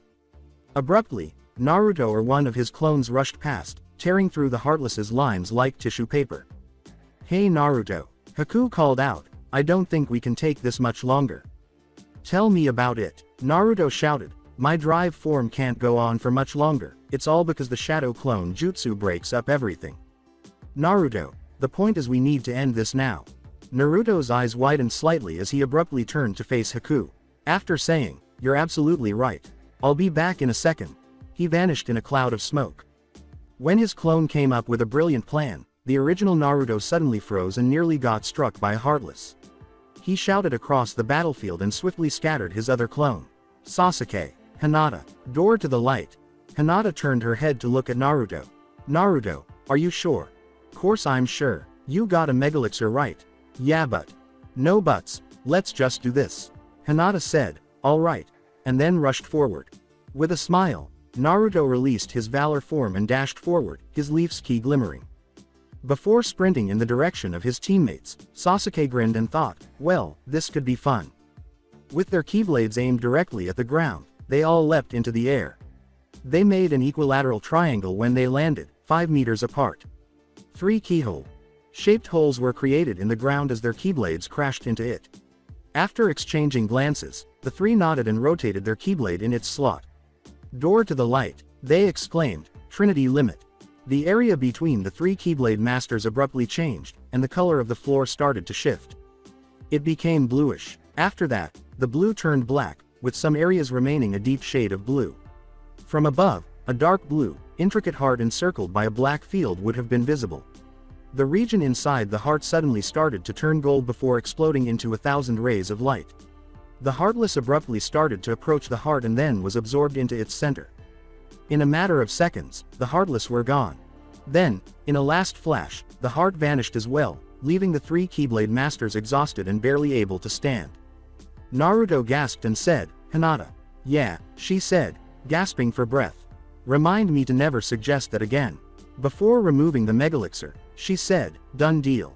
Before giving it to Haku, she took a sip and said, make sure they all get a sip. Xehanort opened his eyes. There was a problem. All of that darkness had descended upon the Keyblade Masters, and he had sensed their assaults in each one. Then everything was gone. In a single instant, everything that had been brought together had vanished. It scared him. He was genuinely frightened. He shifts his gaze to Pain. Pain, I want at least 30 Neoshouds here before the Keyblade Masters get to the next floor. Understand? Yes sir. After nodding, Xehanort twitched his thumbs, a nervous habit that had not appeared in 100 years. The small business's 6 members descended to the following floor. Unlike the ones above, this one had multiple rooms, with 1-inch thick walls of black alabaster separating each from the next. Kakashi's trained eyes were aware that his ears couldn't be relied upon too much due to echoes caused by the design and construction of the walls. A sudden loud clap that echoed around the room like a rubber bouncy ball confirmed his experienced sight. Kakashi hurried to find a long hallway where he could get the best overview of the situation. He was carried to a nearby wall that ran perpendicular to the main hallway, which spanned the entire room, by his silent feet as they touched the chilly marble floor. Kakashi signaled his students to keep quiet by putting a finger to his lips. After nodding, they positioned themselves similarly. Out of nowhere, a voice echoed off the stone walls. Well well, it seems we have some uninvited guests. Another voice said, I suppose it's time to teach you uncivilized swine what art is. The first voice said, oh, I'd love to. Itachi grinned and shouted into the night. If you're talking about those pathetic excuses for flames, Deidara, then you may want Sasori to perform his art for us. The final sentence was delivered a little more quietly. What? How dare you? My art is the greatest this earth has ever seen. Except, Sasori. Senpai's. That's it. The second voice replied, I can't let you deface the name of art any longer. Art lasts, Deidara. That is how it is truly appreciated, for all of the generations to see. Your fireworks are gone in an instant, and then who is around to appreciate it? Only your victims, and there aren't around anymore, so what happens to you? Itachi gave Kakashi a wink. He got them to talk. Very true, Sasori. Senpai, lasting art allows for more to appreciate. However, if the stars only appeared once in a century, then that one night when they shine out the clearer, everyone on the planet would be dazzled beyond words. But because they appear every night, one has to sit down and ponder about them to truly appreciate them. That is why I believe art is a blast. The Keyblade Master's almost silent footsteps were obscured by Deidara's words. Sasori remarked, That's a load of bull. Your example doesn't fit with what you are saying. First off, everyone on the earth would see those stars. Seeing the stars would be a well-known event in the world. Everyone would know that the stars show up once in a century. But your art doesn't last long enough for anyone to appreciate. Boom, it's there. The next second, it's not. Slowly, the Keyblade Masters moved down the corridor. Yes, but each explosion is uniquely beautiful, each one holding its own merit among art. Nothing your hands make is worthy of being called art. Halfway across the room were the Keyblade Masters. Senpai, why do you have no respect for my art? The Keyblade Masters had nearly arrived. Because your fireworks aren't art, they're a bunch of explosives. Itachi's knuckles turned white as he tightened his hold on Guardian Soul's leather-bound handle. The two inept artists would be directly behind this wall if he was correct. As he swung into the room after shouting, he discovered that it was set up with a number of large clay spiders acting as traps. Itachi realized abruptly that he would be unable to stop until the spiders exploded because he was in midair.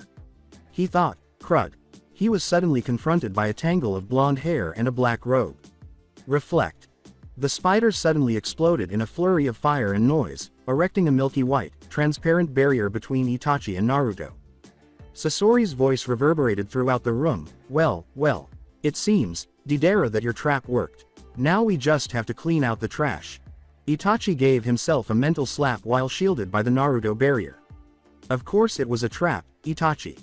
One's a puppet user. He would stay in the shadows and attack with his red puppet army, while Deidara, who specializes in explosives, would of course use the opportunity of a trapped ambush. It's probably second nature to him.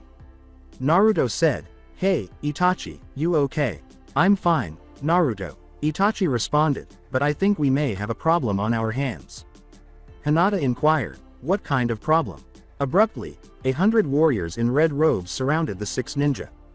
Before swinging Guardian Soul around to remove the head of one of the numerous ninja that were encircling them, Itachi uttered the words, "A puppet problem." The other 5 ninja recognized that all of the nearby ninja were puppets when there was no blood splashing. Every single one of them. They all had puppet mouths with slits that extended down to the chin and lifeless, soulless eyes. Naruto remarked, "Ah, great. I hate puppets." Kakashi removed his headband from his eye and remarked, "You and me both." As his own Sharingan came to life, Sasuke remarked, "Well, I suppose we can't keep the artists waiting." "Well, in order to give them the proper welcome, we should find these guys first," said Naruto. Prior to her own bloodline activating, Hinata said, "Leave that to me, honey." Naruto said, "You find them, we hold them off." "Excellent." Haku said, "Sounds like a plan, Naruto." He then took Zabuza's sword out of its storage seal. Naruto split his face into his signature smile and said, "Well then, let's do this." With clubs, swords, knives, and anything else they could carry as weapons, the puppets suddenly launched an attack. Naruto moved quickly, swerving into and out of each puppet's path before slamming a powerful blow into it to destroy it. In a furious attack, Haku swung his sword around him, chopping off the heads of puppets or cleaving them in two. Sasuke started his own sword dance, which was way too awesome. Itachi made the decision to imitate it because it looked so good. So he did. Kakashi's kunai used ruthless thrusts and vicious blows to keep everyone at bay. Naruto abruptly performed a brief series of hand seals and threw his keyblade into the air. The dragon seal was where his hands ended. Fuden. Kazakiri no Jutsu. All of a sudden, a big, flat disc formed using wind. When it was finished, it sat for a half-second beside Naruto before launching itself into the middle of the puppets and tearing them apart with the wind's cutting, lethal force. Naruto said, "Anytime now, Hinata." He snatched Leaf's key as it dropped back to the ground. As she surveyed every room from her position, she said, "I'm working on it, there's just too much going on." Naruto said, "Well then, I guess we'll have to stop some things then." He then dashed right into 100 puppets. When his sudden and apparently passive charge through came, they were barely able to react in time, and by the time they did, it was too late. Explodaga. Suddenly, a group of 90 puppets burst into flames. "I've found them," exclaimed Hinata. "Where?" inquired Itachi. "The guy who was controlling the puppets is in the 5th room on the right and the other is in the 2nd room on the left." "Alright, Naruto, take the puppeteer." Kakashi shouted. "Sasuke, take the explosives expert." Before rushing to their separate rooms, they both said, "Understood." With his keyblade poised to deal some damage, Sasuke stormed into the room. He was confronted by a clay spider, which burst in his face. He got a first-degree burn from the heat, but he barely made it out with his face intact. Ah. So, if it isn't the mighty Uchiha heir. Deidara responded, I was hoping to teach you some art. Sasuke's face turned red as he grinned. The only art that will be left is the painting of your blood splattered on the wall. Is that a threat? No, but this is.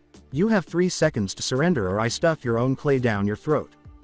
Deidara grinned. That attitude only makes things more fun.